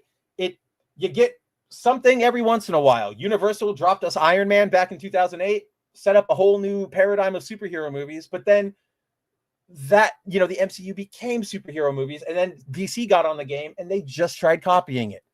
So like, they're going to see things, and okay, best example, even though it's a different studio. Do you guys remember Morbius? Right? Terrible movie, did terrible at the box office. The internet seized on it as like a joke to be like, oh, bring back Morbius. We were like, oh, like, we love Morbius. It's Morbin time. And everybody's referencing it and everybody's talking about it. And what do? They go, we hear you. You all loved Morbius. We're re-releasing it. Guess what? Obviously, like 7 people showed up, because what happens, and this is as far as I have been told by my actual, like, in Hollywood, in the entertainment industry, in the animation industry, like in the comic book industry, all the friends and contacts I know, they've all informed me that the way production decisions are made largely is via algorithm, right? So when you, and that's what you can see that in the Morbius case, where what happened was Sony and yeah, I guess I'll just put it on Sony, probably Disney too, but they saw that all of a sudden there were a bunch of upticks in mentions of Morpheus on social media, and they all see the AI or the analytical tool presented it as like, oh, these are all positive, right? Because when you just look at the words, you go, we love Morbius, bring it back. If you're just looking at the words, you would go, that sounds like a fan. Like, that sounds like somebody who actually wants it back. But if you understood like comic book culture or movie culture, you would know, like, oh yeah, this is bad. Like, they're clowning on them. This isn't great. But because Disney doesn't do that, Sony doesn't do that, all these guys don't do that, they just go, oh, Morbius has a lot of hits. Do it. Everything. So like, that's what's going to happen going forward. We will make a joke. It's happened before. We'll start joking about something, guys, right? Like, haha, wouldn't it be funny if Red Hood was actually like Purple Hood? And then somebody makes like a shit post that's like, aha, Batman, I'm the Purple Hood. I shoot myself to stop you. And, you know, everybody runs with it for like a week, and we make a bunch of fan art, and there's a bunch of jokes about, you know, hurt myself to hurt you, Batman villain, or whatever, or Red Hood.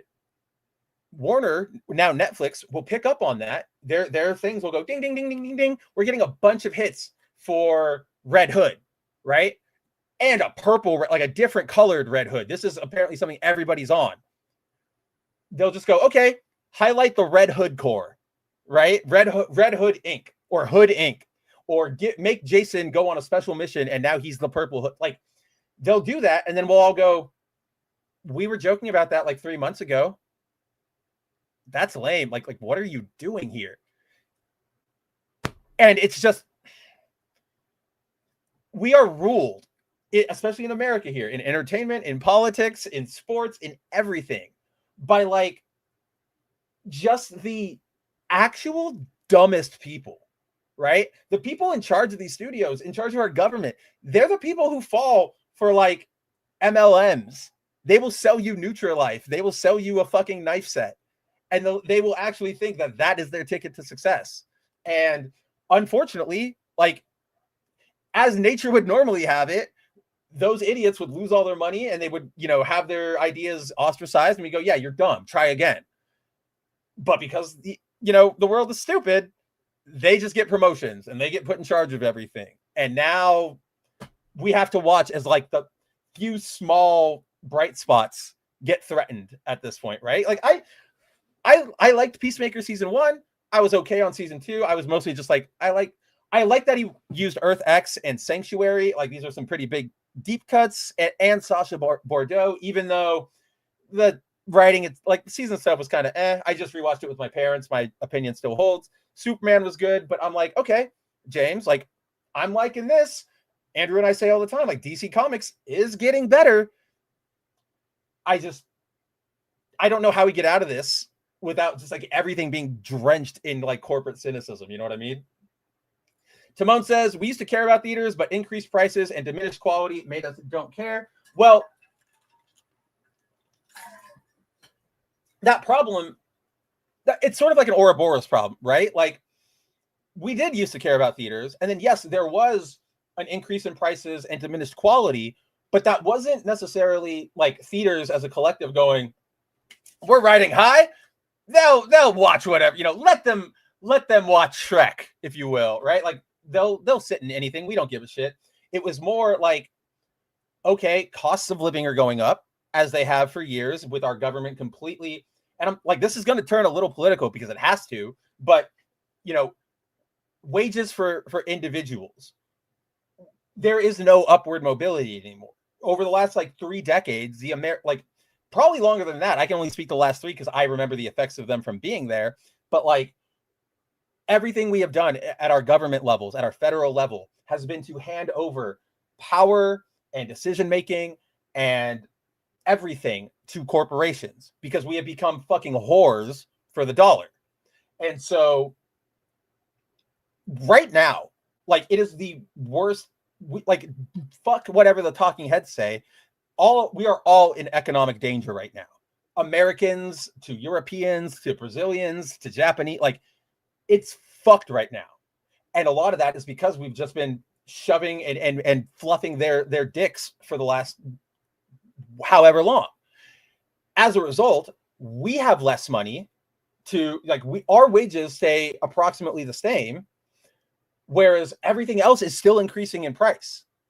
But nobody is giving us the proper cost of living adjustments. Nobody is fairly going, let's fight inflation by taking a little hit to our profits and lowering our costs. None of that is happening. The corporations just go, we need to cover our costs, so pay us more. And then we go, well, I don't have that much anymore to pay you, so we can't go to the movies. And then the movie theaters go, well, now we can't do anything. Like movie theaters in this are, yes, they're not completely blameless. Specific theaters were shitty, don't get me wrong. But as an industry as a whole, they're kind of just like caught in the middle. And I feel actually bad for them because there is nothing they can do specifically to get out of this hole. They can't tell Hollywood to chill the fuck out on trying to nickel and dime everybody.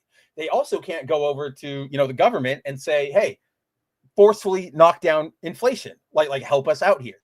All they can do is ride the waves as they come. So that's why you've seen them experiment so much over the years with, you can rent out the theaters now for a birthday thing, or you can get alcohol there now, or yada, yada, yada, right? Like, or remember when they used to do like free movie for subscribers every Wednesday or something? They're just trying to stay afloat. But yeah, it really is. It comes down to that corporate greed bullshit, right? Like, it's a thing I always will scream against every day. Hibiki says, I've heard that Scarlet is going to play Poison Ivy in Batman 2. That's a rumor right now, just because Scarlett Johansson has been, like, she is in talks to join the cast of Batman 2. Nobody knows what she's going to be. Obviously, attractive white lady with reddish hair. Poison Ivy is the easy fit. But I'm actually going to go out on a limb here, and I'm pretty sure our boy JB Augustine, our DC Comics guy, DC Movies guy over at Bounding Into Comics, is on my same page. I think Matt Reeves is going to go Mask of the Phantasm. I think Scarlett, if she joins, is going to play what's her name, like Andrea. I really think, because that's the sort of, Matt Reeves's Batman is still too grounded at current to go from massive crime story to supernatural, like, forests, right? Like, it can happen, it can be done, but it's also slightly more jarring than like easing people in to what Batman can do. So I see a masked killer who has a costume but is still just like a human killer, serial killer. That seems like the natural evolution there. But of course, we'll find out. We have absolutely no idea what's going on with that movie. It was supposed to come out like 400 years ago, right?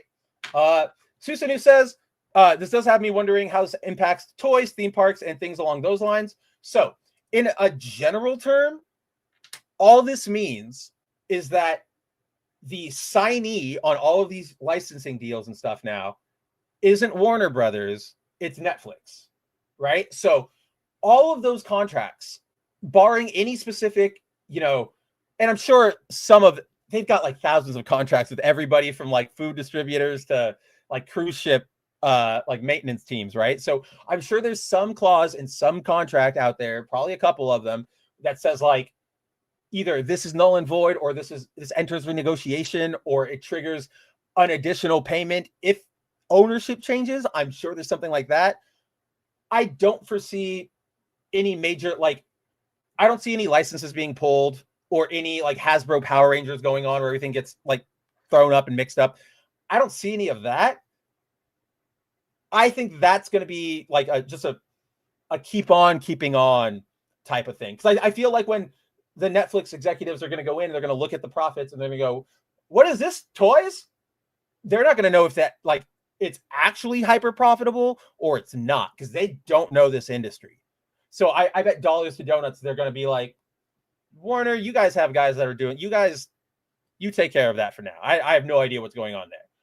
I do know, or I have heard tell from like offhand comments from or Netflix execs that like they are maybe looking to license more things to Universal theme parks, right? So that things like the Riddler coaster, the Batman coaster, admittedly, those are really fucking good coasters, right? So this could open up more of that arena.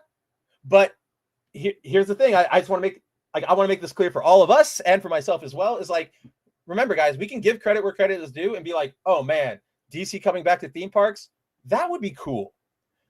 But also know that like this overall deal of Netflix buying Warner Brothers is bad, right? Like multiple things can be true at once. Not everything has to be on the same exact logic line, right? So that's all we know right now. I'm kind of a little more interested in what exactly the music group is going to do. Let me double. Okay, is Warner Music still part of them?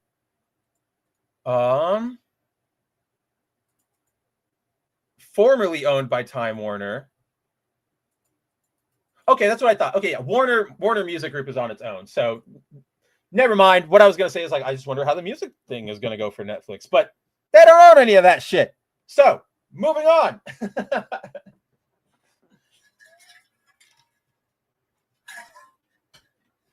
And that's, well, see, and then Susani brings this up. Superman movie is supposed to be the new DCU, and it doesn't have the metrics to justify its existence. But see, that's the problem, is they artificially fucked over its metrics. It only had like 3 weeks to a month in theaters, and they immediately ripped it out, didn't even let it go to like dollar theaters, and said, it's on streaming now, come watch it here.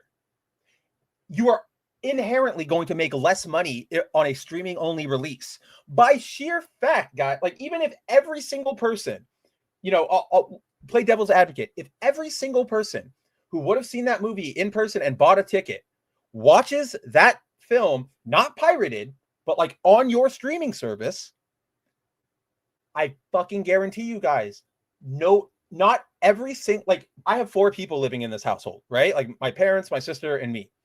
If we want to watch something, we're not going to go log into your account, log into your account, log into your account, log into your account. Okay, let's get on Discord and hang out. We're going to go, hey, mom, dad, I logged into my, Hulu. Let's watch this.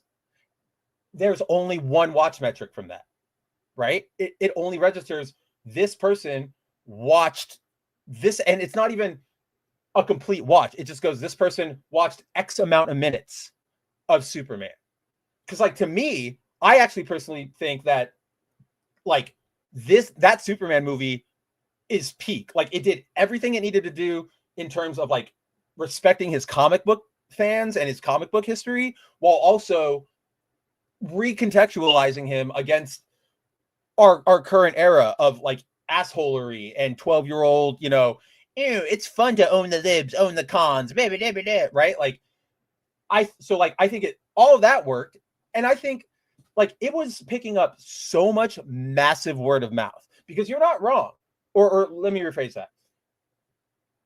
To your point, Superman's reputation has been in the toilet for a long time. A lot of us, how long have we all known, like, oh, Superman's boring. The only way to make him cool was make an evil Superman, right? Like, so it had to battle against that. So at launch, I can totally understand, and coupled with, superhero fatigue and just, the finances we were all talking about, yada, yada, yada. I can see that, the early box office wasn't hot, and it was fine, but it was picking up steam off of word of mouth, because people were going, holy shit, this movie's actually good, right? Like, I know this is only anecdotal, but I watched the movie, and then, the weekend after I did, I was hanging out with 2 of my sisters, their husbands, and their kids, right? Like, we went to the zoo, And my brother-in-law, one of my brothers-in-law, is like, he starts asking me, he's like, "You watch Superman?" And I'm like, "Oh yeah, I did." And he's like, "How'd you like? What's your word on it? I'm here for your take." And I gush. I go, "Guys, like, it's so good. Go watch it." All four of them went and watched it off of that. They wouldn't have done it either. Like, either if I hadn't said anything, they would have waited for streaming. But then it got 4 ticket sales. So this is what I fear with this new deal, is that Netflix is going to try their bullshit with cutting windows, cutting budgets, and then when everything fails, as it will, as it obviously plays out on paper, they'll go, doesn't have the metrics for it. Essentially, they're going to set everything up to fail. And that's what I'm like hyper worried about. Yeah, basically the Eric Andre killing Hannibal meme and everything wrong with hitting a target when you make it beyond unreasonable. Exactly. Hibiki, what's going on, dude? Hibiki says there's probably a comic of Chinese Justice League. I think another one of you guys said something about that. Oh no, it was Hibiki again. I can weigh in on this actually and say they did make a Justice League of China series, and I actually am a big fan of it, because the entire concept is basically China goes, "Why don't we have our own Justice League?" And they basically like copyright infringe on our heroes, right? So like Keenan Kong, Superman, they give him Superman powers, they give him the logo and everything, but like he's not Kryptonian and he's not related to them. Their Batman has the symbols and the branding and a Robin and everything, but he's just like a fat Chinese tech genius, right? It's actually a lot of fun. I know Andrew isn't as hot on it. Well, he hasn't read it, but I know, yeah, just take my word for it. I like it. Okay. I'm going to jump a little bit because I am completely falling behind here, but let's get into RJ says, I think that Supergirl was leaving crypto in her 2009 Sentra and went drinking. I don't know if you guys have seen the so there's apparently like Brazil has like CCXP happening right now, like their big movie expo, and I guess there's a trailer for Supergirl that's being played there. I don't know if that's true. I've only seen alleged like recaps of it, but it opens with like on crypto. The trailer at least like opens on crypto, like kind of like taking himself for a walk, going pee, and then it like pans over to find Kara like hungover, and I'm like, I'm so, I don't know how to feel about it, honestly, because on one hand, that's not like, none of this is Kara. Like, I fucking hate Woman of Tomorrow for what they did to Kara and that like personality change, right? On the other, I'm not completely against like this version of characterization for Kara, right? So long as she eventually, gets to a point where she's a little more adult and, not like going out blackout drunk every night, but like you're 20, 21, you're going out and party. It's what people do. It's what guys have done. It's what girls have done. I don't give a shit about that, right? Like, so I don't know how to feel about that at all, especially because it's like, it's Tom King, but I trust James Gunn. So who freaking knows?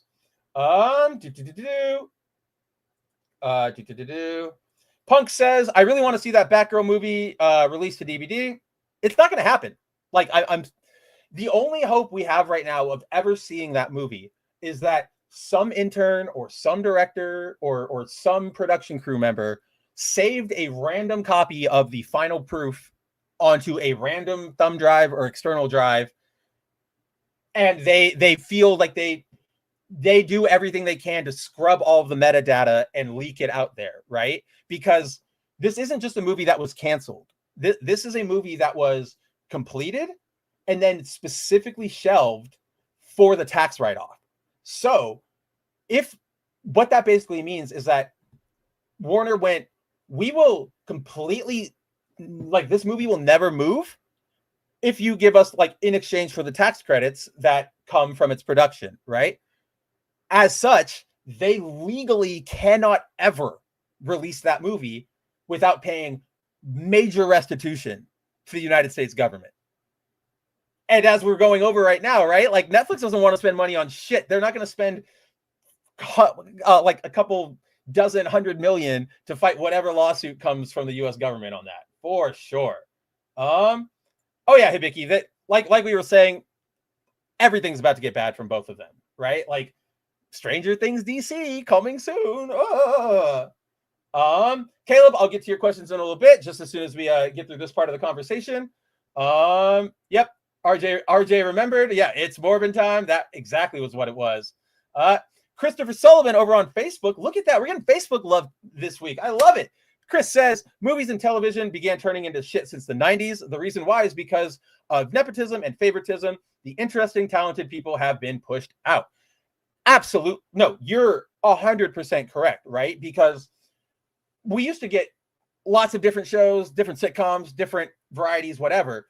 But then as the businesses, started rolling in, as we started corporatizing all of this, we started going into that realm of, we need to save all of our, we need to be smart about our money. And you know what? One of the first rubrics or standards that comes from that is we need to be more, conservative about who we are, what we're greenlighting and which directors or whatever we're taking a bet on.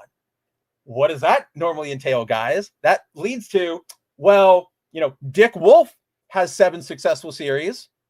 Let's give him another one. Oh, Christopher Sullivan has a new one. I've never heard of this guy. No thanks. And then what happens is that Chris is going to go, well, I still want to make this made. And he'll enter into a partnership with kind of anybody who will. He gets a deal with Quibi. I don't even think they're still around. Or Tubi. I love Tubi, but they don't have the money necessarily. And so he still gets to make his thing. But now it's so bad that his vision wasn't realized.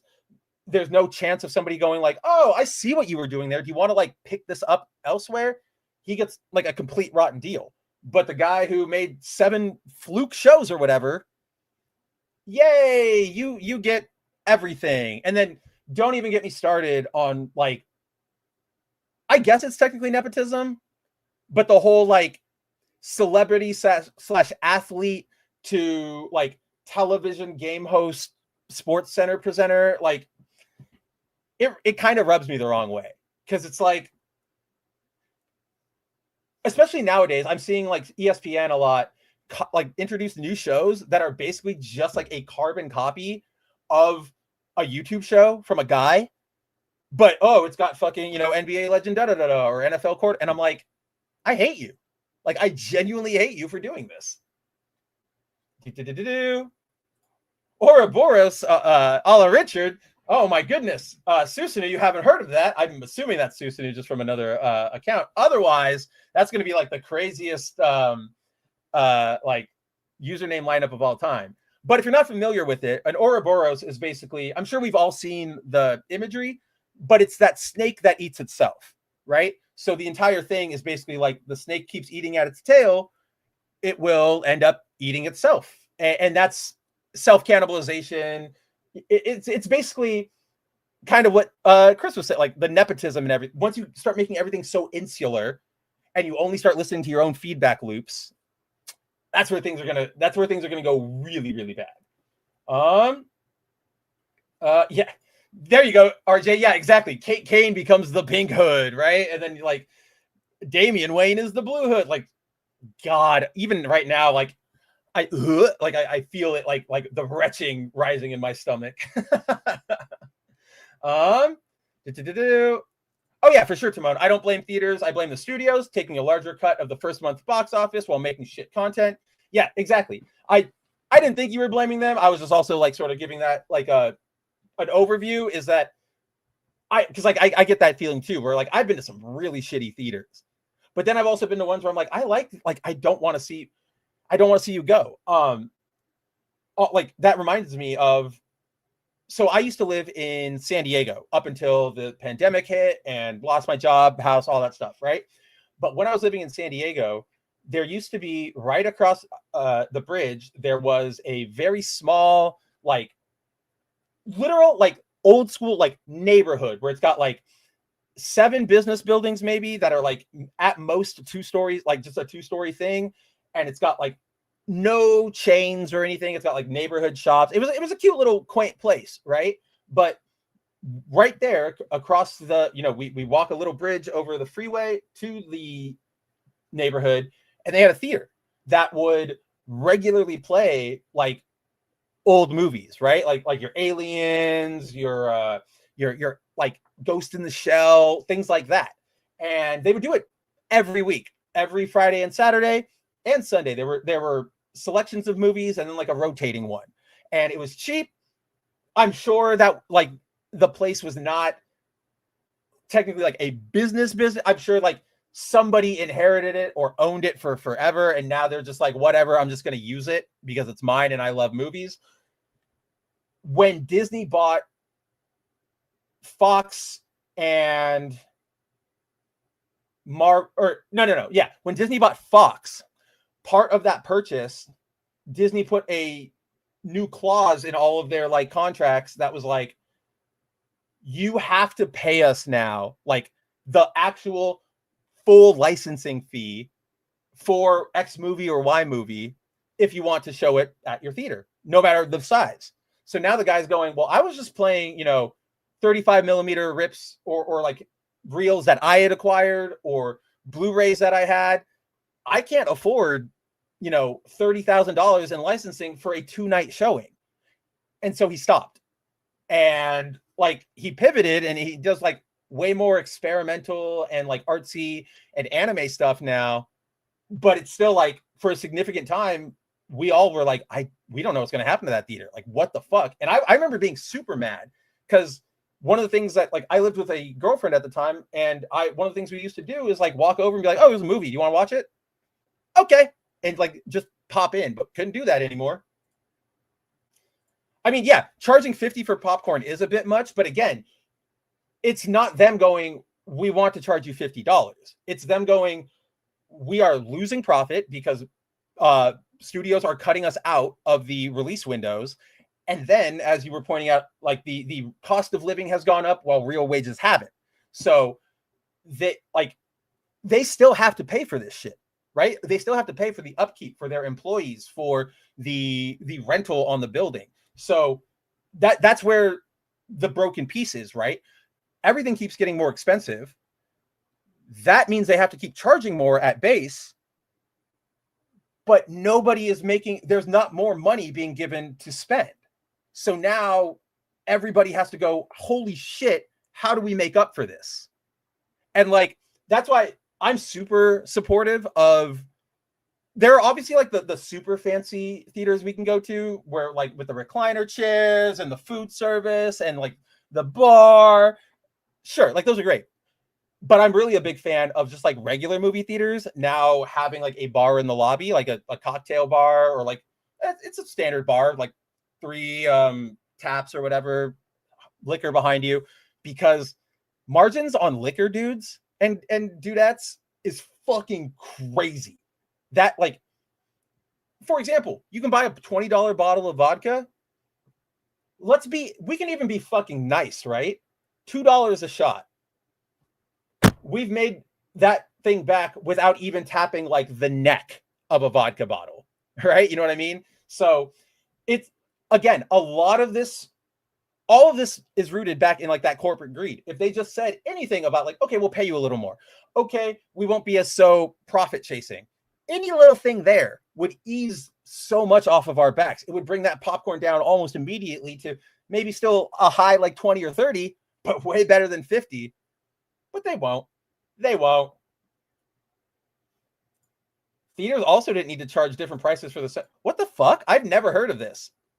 Is that a Brazil? I've never been to a theater in America, the Philippines, or England, or Mexico that has ever charged me extra for the center seat. That's fucking unless it's, well, no, because I was gonna say like unless it's one of those like fancy seats, but if that was in that theater, it would be all of them. Like nobody does the baseball stadium like lazy boy fan of the game where it's like the 2 recliners in the outfield, right? Like that doesn't happen. So that's very, very odd.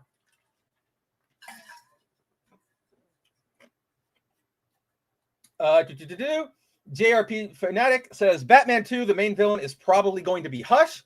That's the other like big rumor or not rumor, but like speculation I've been seeing. JRPG Fanatic, which by the way, Chrono love. Always love seeing my boy Chrono, especially that classic Toriyama art version of him.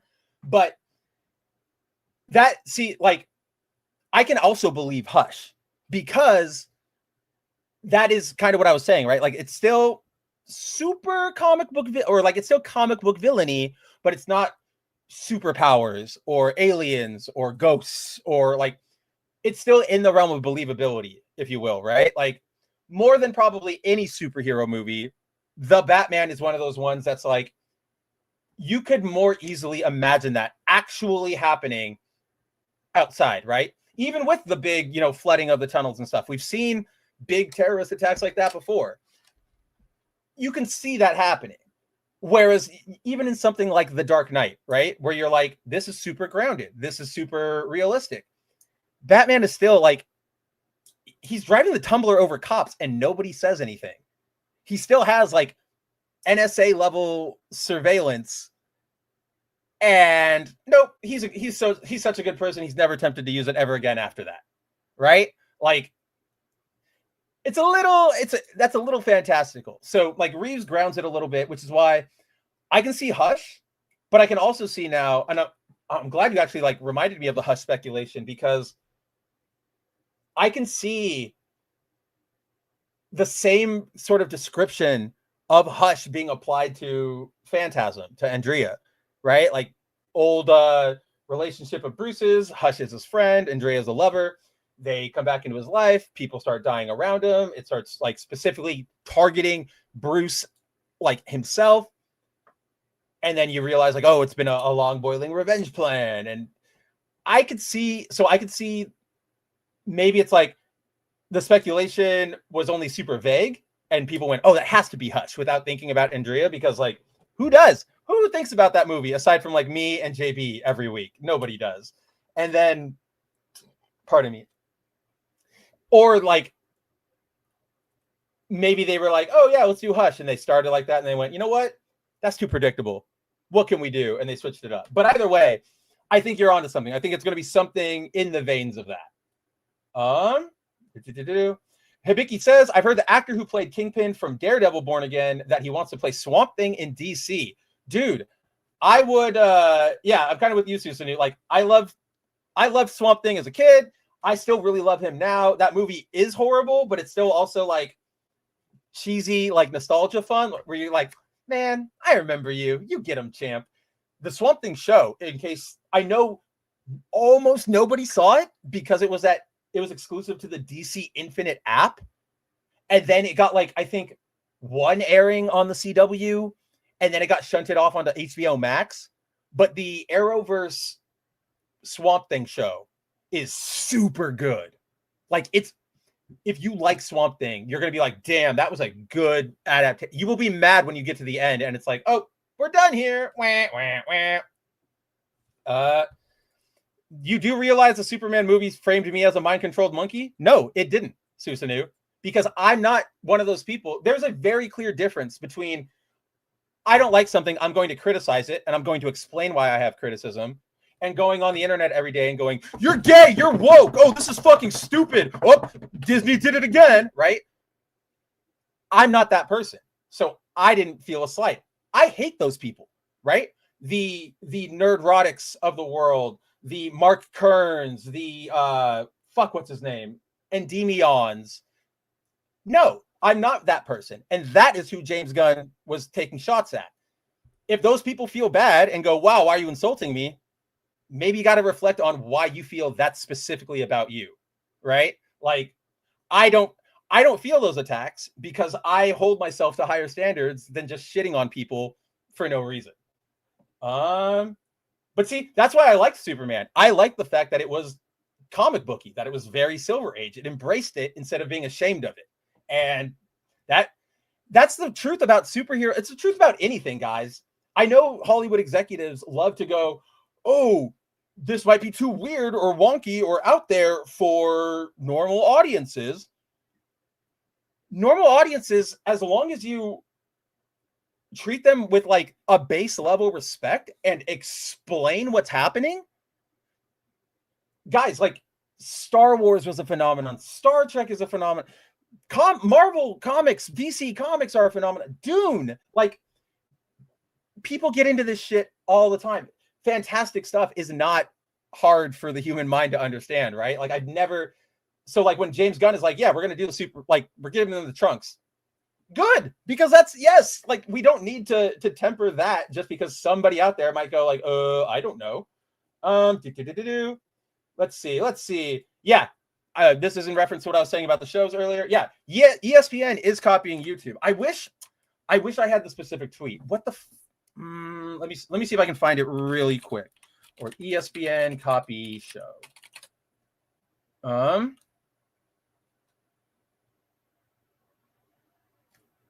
Where is it? Is it here? No, it doesn't look like I can find it. Damn it. Oh, wait. Yeah, damn, I can't find it. But either way, it was literally like the same name. Because like it was like a generic name show, like the Ball No, like the Ball Show or something, right? And they just like copied that and put the names of the celebrity hosts on it. And I'm just like, are you serious? Are you kidding me? Are you serious? Punk says, I'd like to see Berserker as an animated series or movie. I think it's getting a movie, right? Well, it's live action, but I think it's getting a movie. I mean, you don't get a celebrity likeness as the like main thing for your comic without somehow hoping he's going to play them in live action. You know what I mean? Jumping ahead a little bit because I'm so bad at keeping up, but let's see. I like what Hibiki's doing. He's going through like different like country Justice Leagues, like Ukrainian Justice League, Dutch Justice League, Polish Justice League. That hits on something I really love, which is like, that's why I love multiverses, is just seeing like the different possibilities, like the different what ifs, if you will. So like when we had Red Sun, that was interesting to see like a Soviet communist Superman, because he'd never be that. Or when Overman got reintroduced in Final Crisis by Grant Morrison, it was cool. Yeah, they're bad people, they're Nazis, but seeing the like German Nazi Justice League, like it's cool. It's just there for the grace of, good writing. Go we. Wow, really? They do the different pricing at some theaters here. That's Susanu saying that.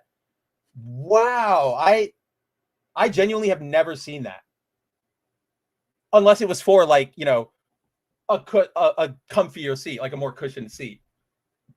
I always bottle of water. I always bring a bottle of water and 2 packs of Lance crackers in the theater. I mean, I bring in whatever I kind of want, right? Like, I know it sucks, but like to our point, I can't afford to buy like in good conscience a bag of Sour Patch Kids for $9 when it's like half air.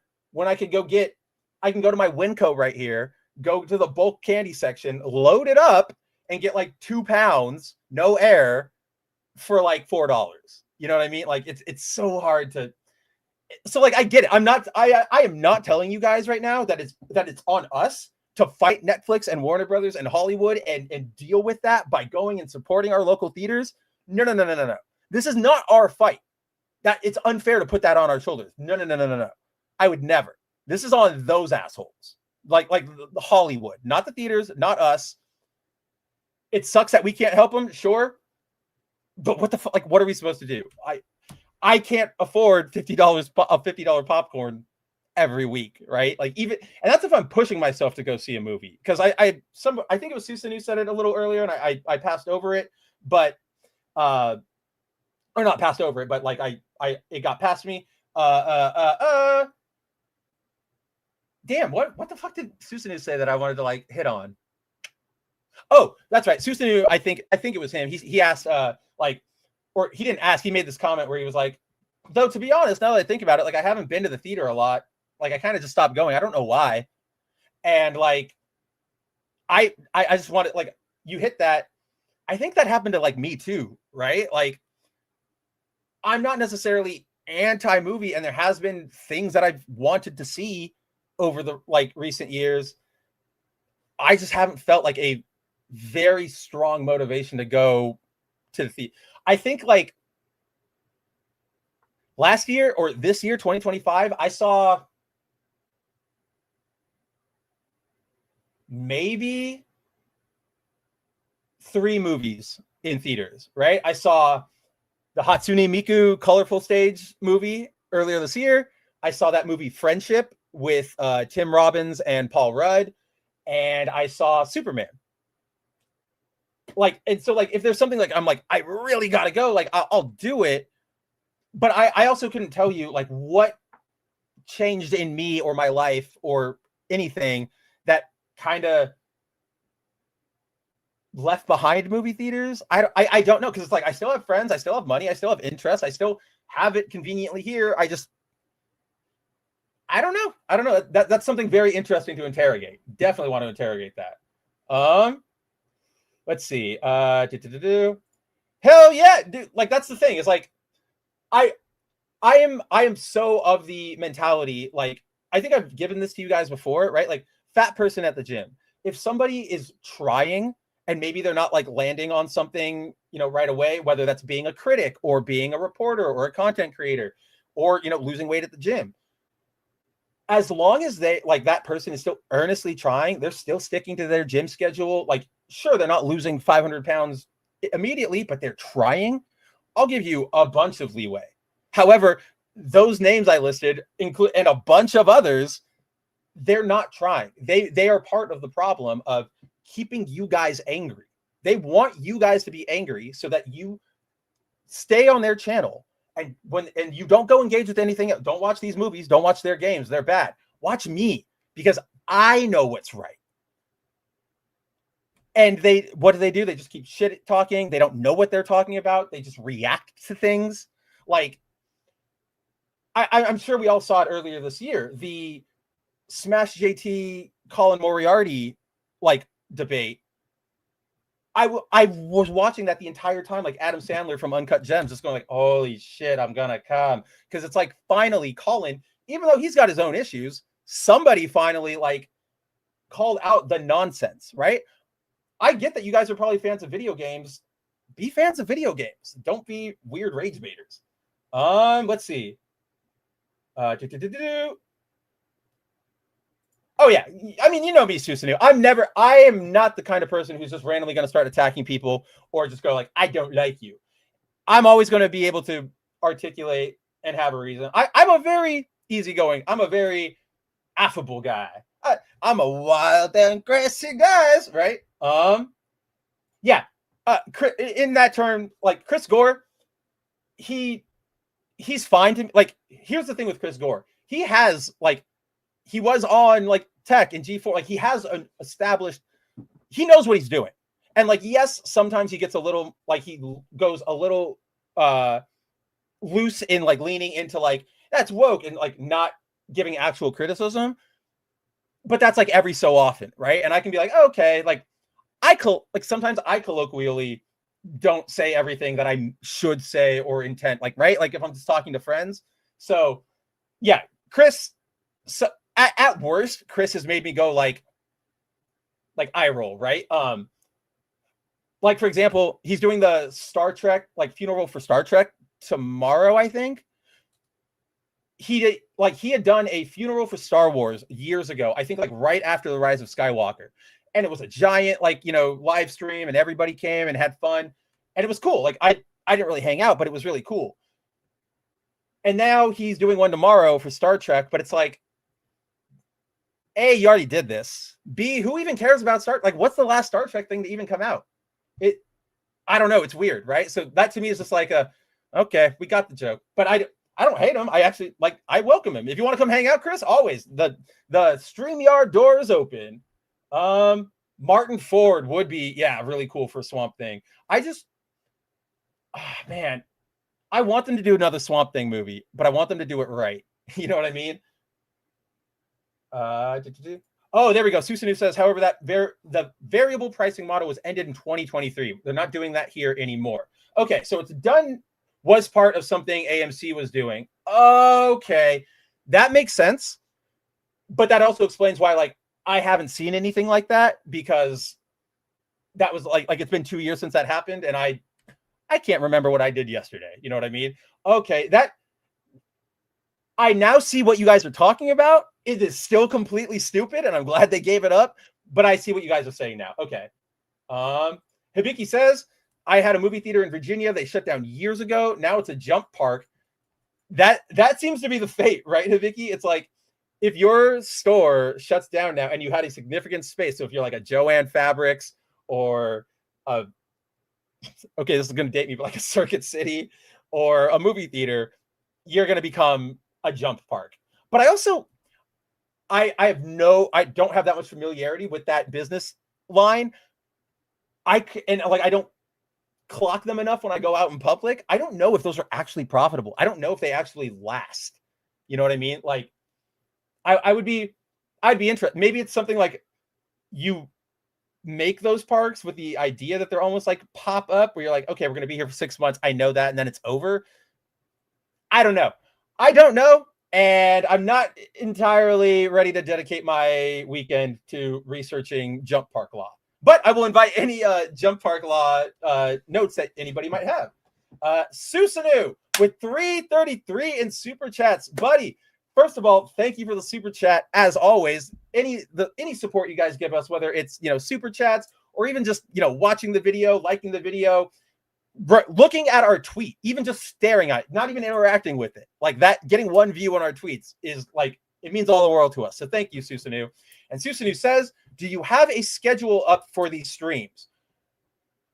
Oh shit, I was about to be like, yes, we do, but I just realized, so we did have one up for the last 2 weeks, ever since we made the announcement about 2 weeks ago, and we switched up our streaming format.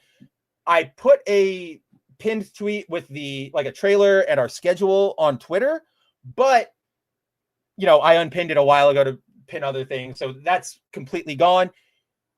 I do have a schedule. I think I need to go put that up on the Bounding website.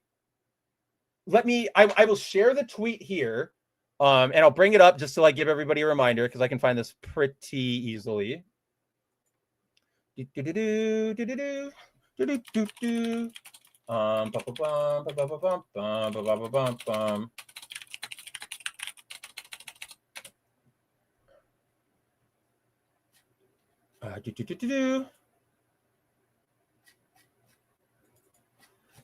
Where is, I just go to the Bounding Accounts media tab. Come on, internet.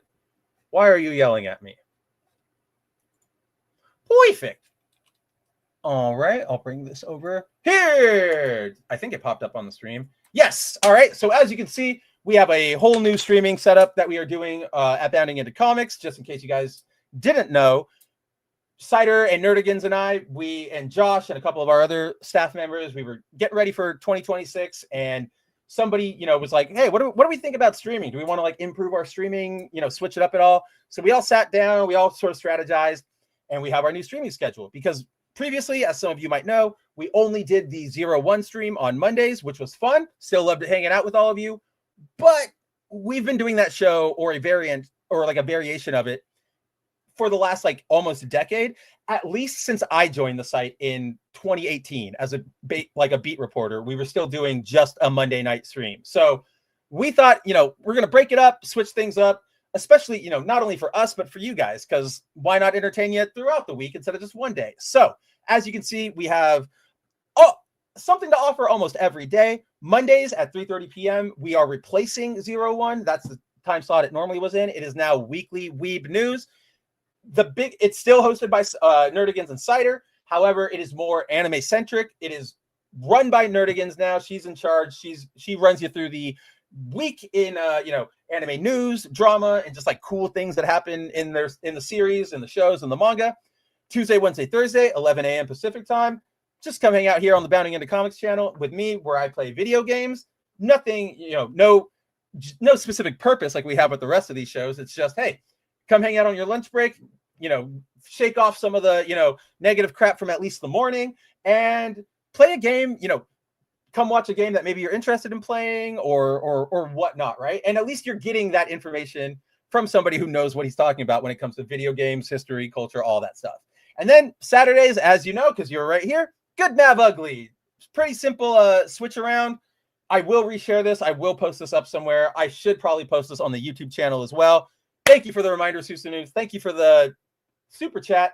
But yeah, this is it. You can come hang out with me or Nerdigans or Cider whenever you want. And then, of course, Cider has free reign, and, you know, like, I've encouraged him, and he just does. He'll pop up. Like, he'll just go live whenever. Just subscribe to Bounding Into Comics. You'll see when he's up. Timon says, the last movie I saw was John Wick 4. That was like 2 years ago right now, right? Yeah, see? It's been a while. And even like last year, I can't think of... I saw Mario last year. I think that's about it.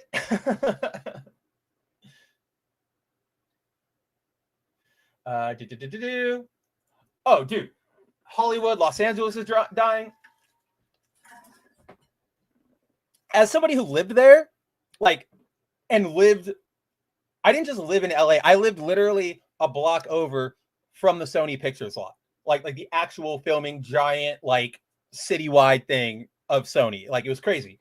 But again, what you're seeing is the same corporate consolidation that I was talking about earlier. It's just in a different arena. LA theoretically should be thriving and vibrant and, you know, have a lot of independent businesses and startups and entrepreneurs, even not just in tech, but in, you know, retail or in cooking or things like that. Instead, kind of like you said earlier, favoritism, nepotism, money has kind of consolidated everything into, like, the beach. Oh my god, Venice, like Venice Beach, and not even like on the beach. That's still like kind of rough and tumble, but then all the nice houses, super gentrified, super expensive.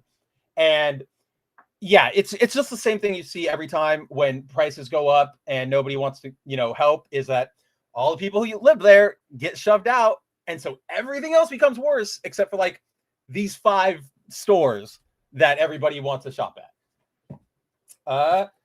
Yeah, Punk, look, Ballerina and F1 were the only movies he went to see in the theater. That's what I mean. It's like, I think even aside from the obvious factors of like the pandemic, pricing, and then the fact that, like I was saying earlier, all of us kind of know nowadays, or at least expect, or we all know that today, like nowadays, there's a more than good chance that whatever movie we might be interested in seeing in a theater is going to come out, you know, on streaming in a week. Those 3 factors aside, though, I still feel like something has shifted. And because like, this is still a shockingly low amount of movies for everybody, right? Like 2, 1. I saw the most, but I'm like, I work in media, right? Like I'm a media reporter, and I only saw 4. So, or no, I only saw 3, which is like, that's kind of crazy. So I don't have an answer for it, but I'm like, Punk, like, I'm curious. Like, I got to think on this. I'm very curious as to what we're going down. No way. Oh shit. Stream was down. Now it's back. Oh my god. I had no idea, guys. I got no indications over here. It looked clear the entire time, but I'm glad we're back. Yeah. Timon says, I used to have to pick which movie to watch each month. My allowance was good for only 1 trip to the movies. Yeah. I didn't do movies. My allowance went towards like video game rental, right? Pretty much the same price, like $5, $10. But yeah, you had to be super limited back then. I remember that. Yeah. Mostly watching Korean movies lately. Dude, Korean movies are fantastic. Like, you can pretty much just like go on any streaming service, and if they have a Korean movie, go to like the top rated one. It's going to be good. Like, I've been really open to Korean media in the last year, because last year when I went home to the islands with my family, my mom got really into a K-drama on Netflix. Like, she started it on the first, like, we landed, went to our the house we have there, and like as soon as we settled, she's like, oh, a new show, I'm gonna watch it. And so like I watched that entire thing with her for like through our trip. But off of that, like, yeah, I know that like there are crazy good movies. Like, oh, what is it, like Ghost or Witch or something? Like there's a duology that's really good. Yeah, definitely check out Korean media if you guys haven't yet. And also Japanese media, obviously, not just like anime and stuff, but they have good like dramas coming out are really good there. surprisingly, well, or maybe not surprisingly, China is making some good stuff. Of course, that comes with the air of like, wow, I'm watching this and I know it's just completely like government backed, like this is a government thing. But if you can like get over that, I can sometimes, sometimes I can't. That's just on me. But if you can, definitely check out what they've got going on. I'm trying to think of any other like specific market. No, I think those are like the main Hollywood, like blockbustery ones. As always, like every continent, every country, every place has like good indie films and documentaries and stuff coming out. But yeah, definitely that's kind of how we should be doing things, right? It's like, okay, I'm not getting what I want from American media. Time to go elsewhere. And guys, it works, right? Like, let's be exceptionally clear. And I'm going to get rid of the schedule because I feel weird, like not addressing you guys directly. But look at anime, right? Anime was niche for a long time.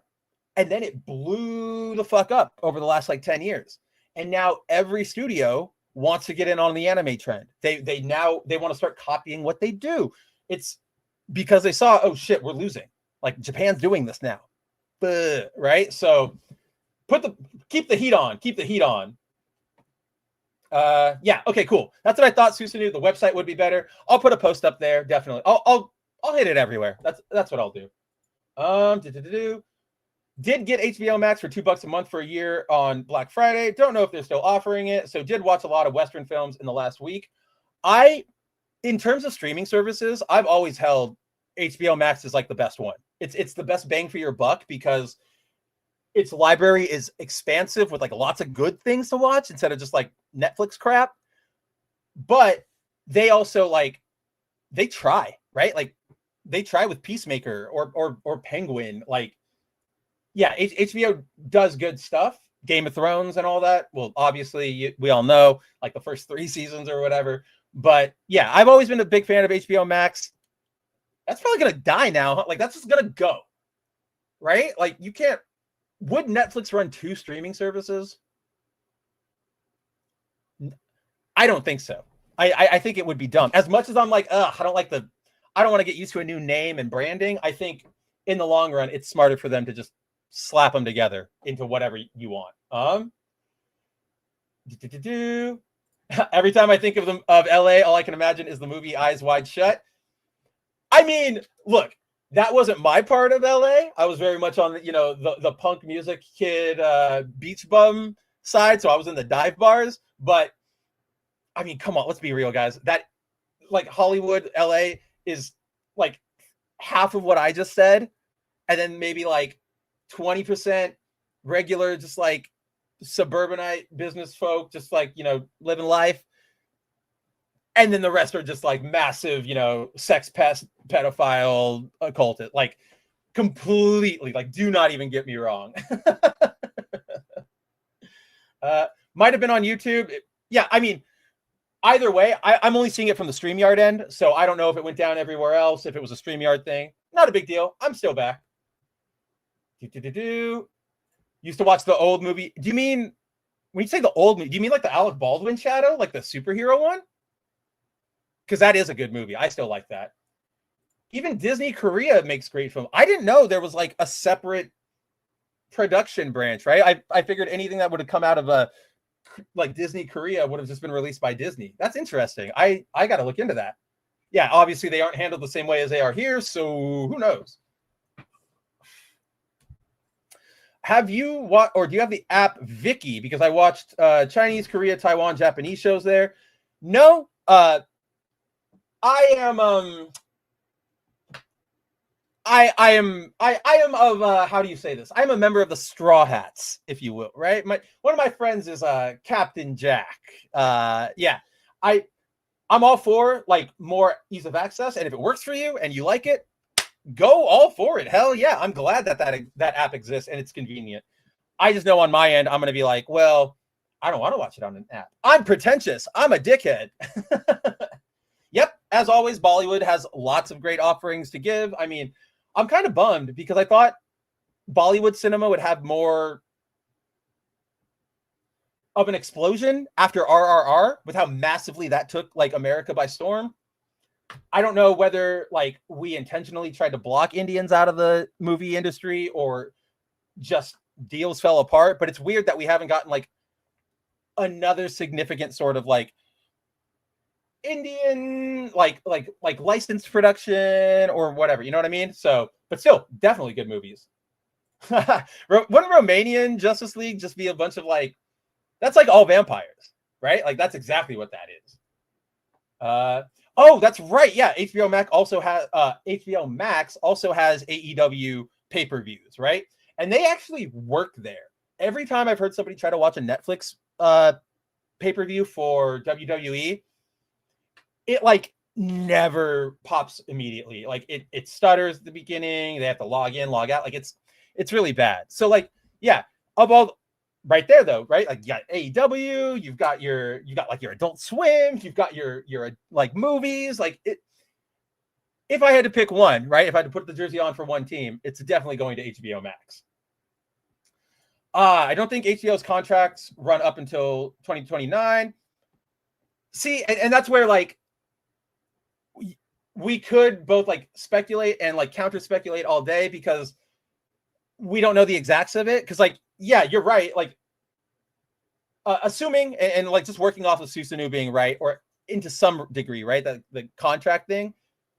I still wonder, because it's a full buyout and they now own that contract, does that like change things up? It's just legal weedery, right? Which really doesn't benefit us right now at all until we know what the hell they're talking about. Because we could say it'll happen like this, it'll happen like that, it'll happen like X, it'll happen like Y, and then at the end of the day, it could all play out as fucking T, right? Or why am I forgetting letters? V, B. Why am I? All right, this is a bad segment. I'm moving on. Susanoo knows about it. Yeah, his kiddo loves Vicky. Vicky is good if you want to do the localization. They'll do it. I mean, is that not the eternal curse of children, Susanoo, watching things you don't want? Like, my niece is obsessed with like she's like 2 and she watches like song videos on YouTube, right? That are like very basic, like what color is a star? What color is a star? Like just things like that. And they drive me insane. But it's not about me. We're here for her. That's what she wants to. Wow, look, all of you guys know this. Yeah, Vicky says it's on the App Store for years. Timon says I presented my mom to Vicky. She's into K-dramas now. Wow, that's crazy. I've legitimately never heard of any of this. And you guys are teaching me something now. Yeah, Hibiki, I'm glad you're still keeping on your languages. I hope to hear you like do a thing, like recite one long speech in like all 12 of the languages you're learning. That would be cool.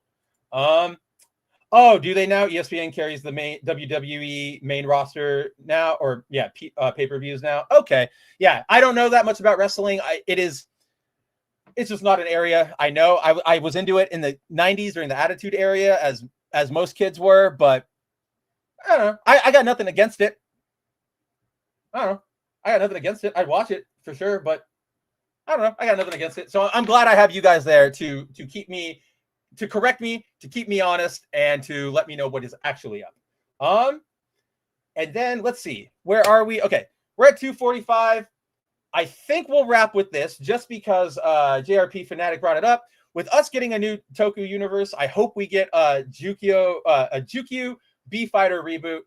I 100% agree, because in case it wasn't obvious from my writer avatar guys, or if you just like have never talked to me, I love Beatles as like an aesthetic, as a motif, and then big like B-Fighter is everything I want. It's Toku that's Beatle themed, and they're all like foil metallic colored, right? Like they're really, really cool.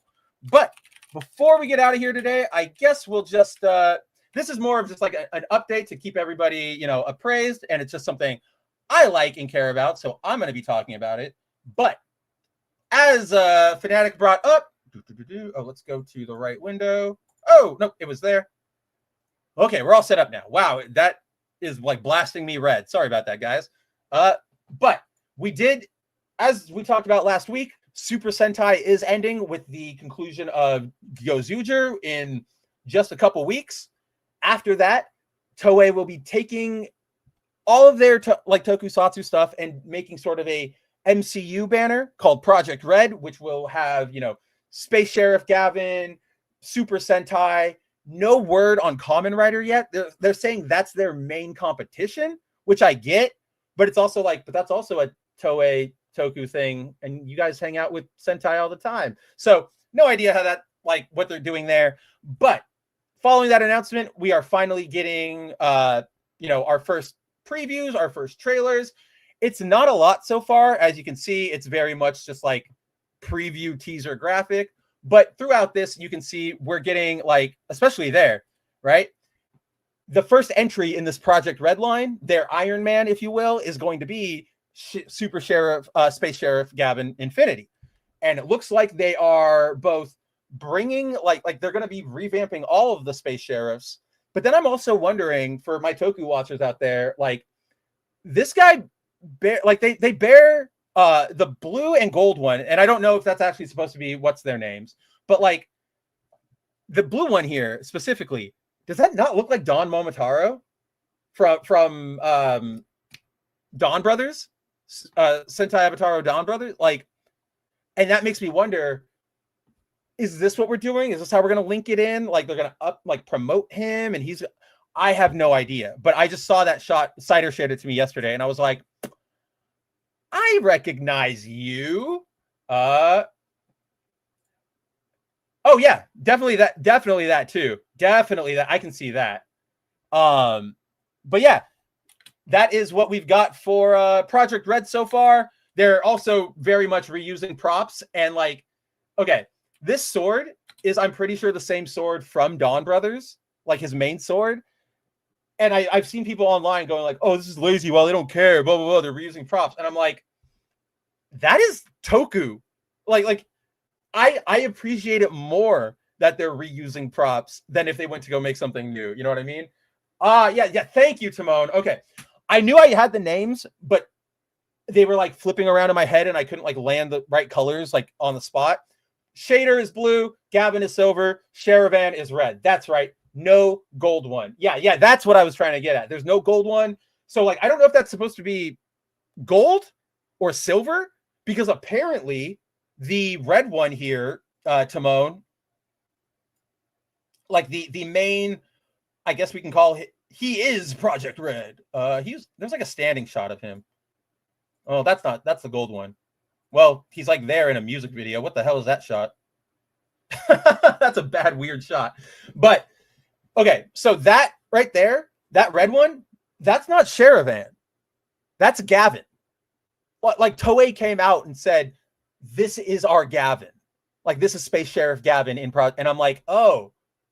So like, I don't know what to expect from any of these colors anymore, right? Like, I'm wondering if they'll do something where they lean into like almost Green Lantern-y, where it's like the color, like whoever gets chosen for a color embodies like a certain thing. So like red is like leadership or something, and blue is like brains or tact. I don't know. That's sort of one of the first things that popped into my head because they're doing like specific colors. Either way, I'm still excited. I just figured I'd update everybody, show you that we finally got the suits. I'm not a big fan of like the white shoe part, but I'll wait to see it in action. You know what I mean? Like, I can't judge too hard from a single shot of him at a Supreme, you know, clothing warehouse. And yeah, also like transforming blasters, it looks like. So all in all, I am right there with you. Susanoo looks kind of cool. Project R.E.D, and then Hibiki, Project R.E.D is going to be good. I really, really hope so. Like, this, there's a lot riding on this. And like, obviously, if it fails, like Tokusatsu's not going to die. Sentai's not going to die. Gavin, they'll do something. Toei they'll scramble. But if it fails, I'm going to be bummed, because like, this is their clear big push to bringing all of this stuff west, right? Like, they've already brought Kamen Rider, but thanks to the Power Rangers deal that we went over a few weeks ago, they haven't been able to come with Metal Heroes or Sentai. Why not throw them all together into one project and then give that project an acronym that goes PR, just like Power Rangers, and make your best shot, right? So let's all hope it turns out good. Obviously, if you guys are interested in Project R.E.D, we will probably, at least myself, will be watching it, and we can be talking about it each week once it starts airing. Hopefully, I can rope Cider into talking Toku with me, because I wanted to host like a Toku talk show with him for a little while now. It was supposed to be part of this initial streaming relaunch, but he's busy. He's got things going on. It's all about scheduling. So hopefully we can figure that out. But either way, I will at least be watching Project R.E.D. So yeah, come hang out with me, and we'll do some tokusatsu. Yeah, Gavin and Red, right? Like, that's what I mean. Like, it's weird. It's weird. I don't know why. They've said nothing, but that's not Sherivan, and it keeps making me. That's why I locked up, right? Because I want to go Red Sherivan, but not, right? Talk old Toku, good Toku. Oh, it'll be all Toku. Do not worry. You think I would let Toku talk happen and not try to remind everybody out there of, like, guys, check out all this old stuff and also some fun trivia? Like, let's be real. Do you guys even know me? But yeah, guys, with that update on Project R.E.D, we are at the 3-hour limit mark. I think that's a perfect place to call this episode of Good Mav Ugly. Go out there, get a move on your Saturdays. I'm sure you guys have friends and dates and video games and lots of cool stuff to go do. You've already hung out with my ugly mug for, enough time. I thank you for it, but also let's seize the day, I guess. I don't know what I'm saying anymore. Either way, guys, thanks for hanging out on this lovely Saturday afternoon. From everybody who is chatting, from Susanu to Timon to Hibiki to Zero to, oh my gosh, I forgot to answer him, but Caleb Wright, if you're still hanging around, he asked me, what is my favorite anime? His is My Hero Academia. This is a very long question, and hopefully, maybe we'll talk more anime next week, but just at base, Neon Genesis Evangelion is that is my anime of all time. It hits everything perfectly for me. Mecha and body horror and philosophy and sad and all, cute waifus. Girl failure waifu in Misato. How can I want anything more, right? So that is my favorite anime. If you're still here, Caleb, I'd love to talk more anime next week or on future shows. And if not, hopefully we see you again. Same with everybody else. I know, what was it, Christopher Sullivan over on Facebook. Man, it's already gone. But yeah, Christopher Sullivan, RJ, Punk, Andrew for when he was here. Guys, thank you so much for hanging out, for chatting with me. And of course, everybody out there who's either watching and not chatting, I see you, or watches this in the VOD. All of your support means the world to us, because without you guys interested in not just, nerd news, but intellectually honest nerd news and seeing the world actually be a better place, if you guys didn't feel like that, we wouldn't have a show. We wouldn't have a site. So with all that, guys, thank you. I will be making a scheduling update on the website, so that there will be a specific spot y'all can come to and see, just in case you forget when we go live.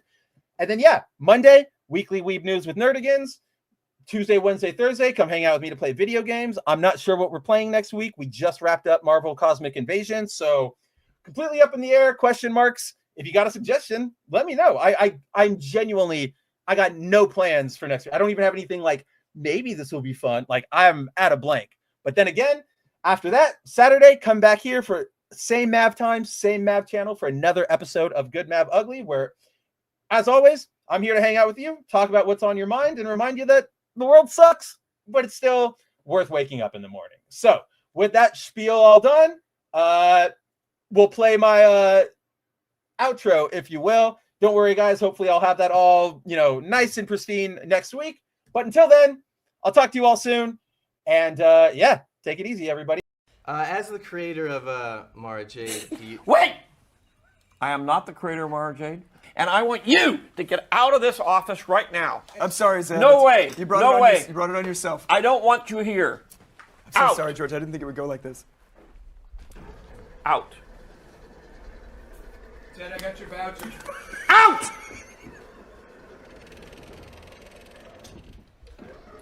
There. I'm sorry about that. I'm so sorry. We'll have him, burned and... I don't even know who that guy is.